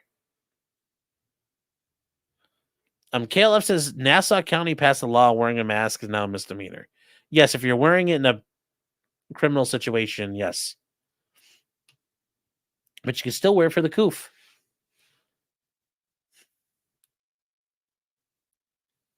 Yes, he said fucking idiot like Chael Sonnen called Wanderlei a fucking amateur. Oh.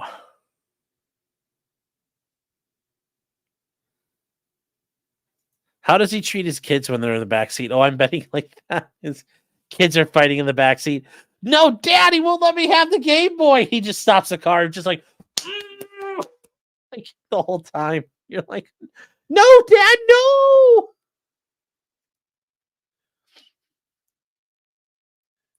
Did I see the Murdaugh wins the other day? No, I did not. I didn't really. I knew he'd sent stuff in, but Examoon, 2 Canadian loony says, watching from the start, arbitration must be banned. I think it has its use, but there should no be binding arbitration agreements. Examoon is also a new member. Thank you. Sleazy said, leave it to a woman to be as unclear as possible. Yeah. It's way confusing the Gilbert Gottfried thing. I'm like, Gilbert Gottfried's been dead. When did he fight the cops? And then Stephen Cooper goes, Ave Dominus Nox. The South Carolina Supreme Court is taking the Becky issue. Remember, though, I don't think they're going to take it, but I don't think they're going to hear it. They're going to go, Judge Tranmere was okay at the end. Remember, they're not going to, I doubt they overturn it. It'd be hilarious if they did, but I don't see it happening. C. Souter saying, why was he beating him? Because I'm sure that they've dealt with this guy before. He'd probably been acting like an asshole the entire trip from the hospital to the jail. You could hear it in that video. I mean, listen to the video at the very beginning. They are hauling ass. No.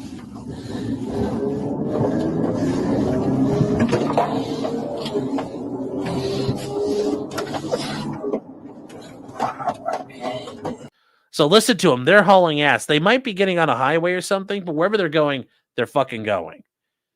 And it sounds like the way he's talking, they've already dealt with him once or twice in the way. And they've just had it with him.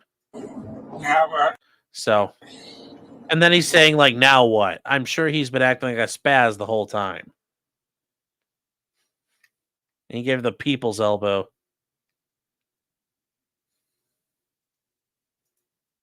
Brandon says he's in jail for tax crimes anyways, the way it should be. Oh, I'm sure.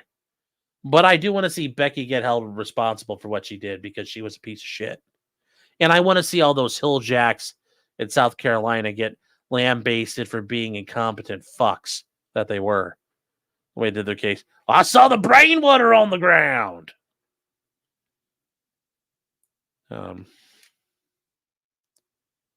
Paul Goodyear says $2 Canadian is a toonie. You can have 2 loonies or 1 toonie. But if you have 2 loonies in your hand, you have 2 Canadian dollars.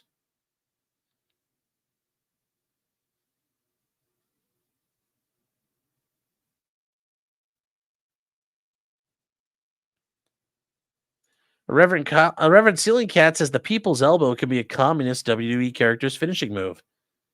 That was That was one of the Rocks, the people's elbow. Becky has her ethics hearing on the 19th of December. Me mum's birthday. Yes. James Reese says Clycoin to the moon. SB Celis, the necessity defense needs to happen more. Haven't seen a trial use that yet.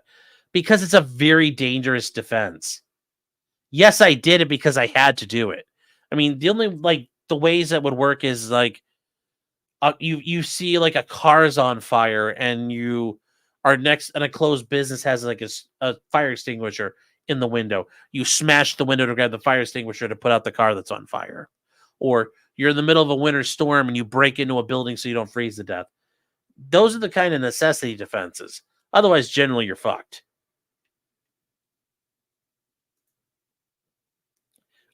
Brandon saying, yeah, I'm selling my Clyde coin if we have to watch it, though.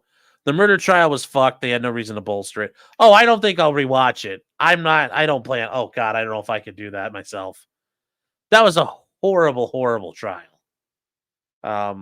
No, but I certainly would watch the Supreme Court argue about it. But yeah, I would not. I don't know if I'd rewatch it again myself. That was so bad. It was so bad. Like people digging holes and like a guy would have to dig a hole and stand in the hole and shoot people, or some like really short midget was like, pew! Like so much of that didn't work. So much of that didn't work.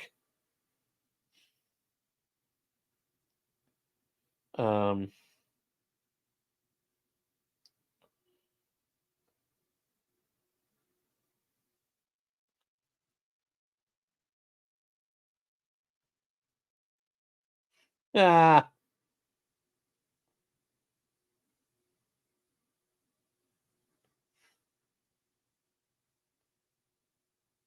That's hilarious. So Luke says, I will because fuck Cretan Waters. Yeah, I get way too invested in that shit. Yeah, but I'm fine with the court saying reversed and judgment reversed, conviction reversed, and that's it. Cretan Waters solicited perjury. Yes, he did. Hunter Logan says, just joined, thought this was someone's trunk. Kind of is, basically. Joe Loy for £5 sterling. The King Sterling. Although, Joe, I need to ask because I've asked the other people, so I make sure I know where you're from. Are you from England? Because if you're not, I don't necessarily, you could say fuck the crown. I won't say it's a King Sterling.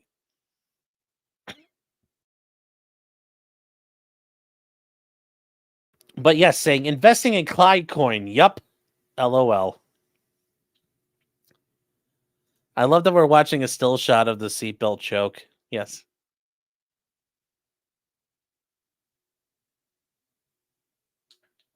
No mandate saying Walls will resign for the betterment of democracy. Oh, he ain't quitting. He ain't gonna quit. No, he ain't. He ain't quitting. I mean, outside of Twitter, I think they're doing fine. And I believe the polls, like Trump and Kamala, are going to be neck and neck, or Trump or Kamala's ahead right now. I totally believe it. So,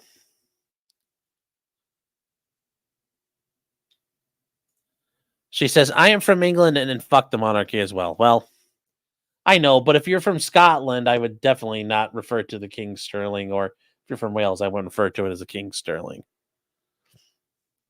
Robert says they make the seats out of hard plastic. Yes, they do. They do.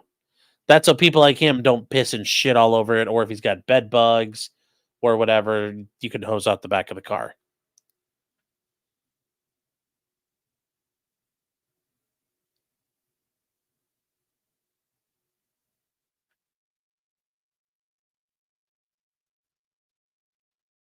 So these cops could have totally pulled a Freddie Gray. Very likely, yes. SP Seller says check the D oversampling. And that's the thing. Like, I think there's oversampling, but I don't believe the ones where it's like, it was like Arizona went from like coin toss to like +10 Kamala. No. But I do believe that Kamala's gained ground. Amateur Iconoclast says, screw the moon, Clyde coin to Mars. Yes. The desert, the red planet. It's starting to swing back. I think so, but it's not going to be.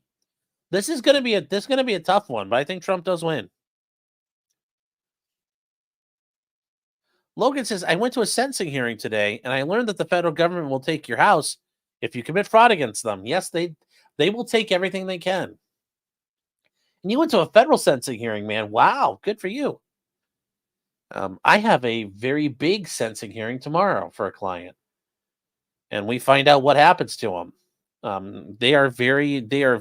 Sometimes they are so quick, everybody agrees, go your way. And sometimes they are very, very intense. JSD says, how'd he get the seatbelt on his mech? Like, well, he's sitting there and like fishing it around. I don't know exactly how he did it. The old lady from the Notebook died. I have no idea what that means. Misty died today, Sean. Like the lady who played, like, voiced Misty on Pokemon? I don't know who Misty is.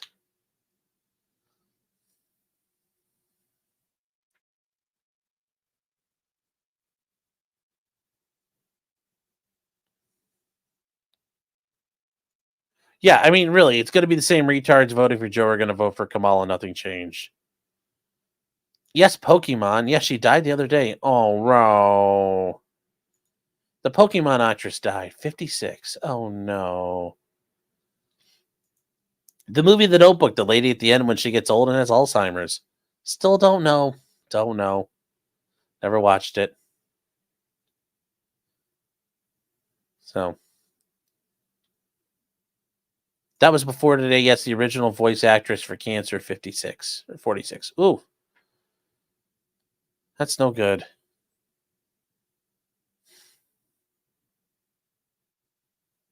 I thought I was serious, making a joke about the Notebook lady dying. No, I have no idea. I have no idea.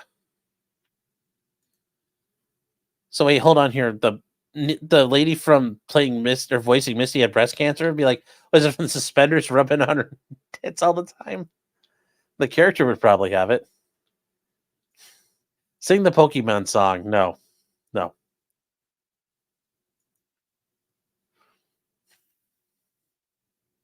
All right, guys. We're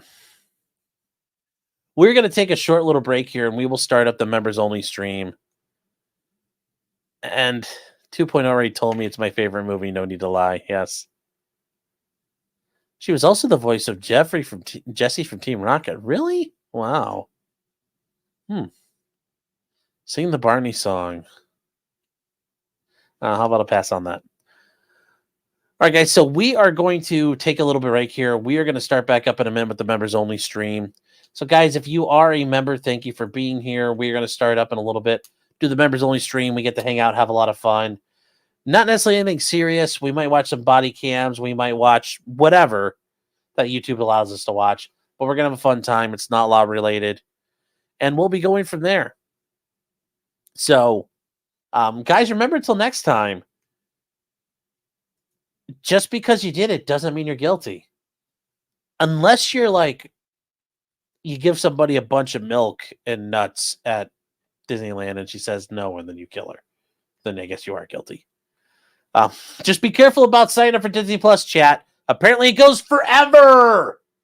Forever.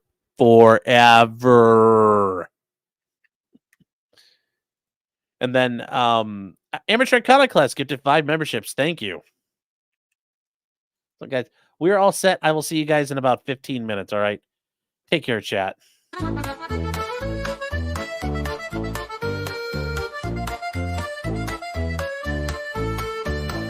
Weapons, blacksmithing, and models of planes, esoteric works, and even some trains. Much merriment had while drinking White Claws, tips on hunting, and even talking the law.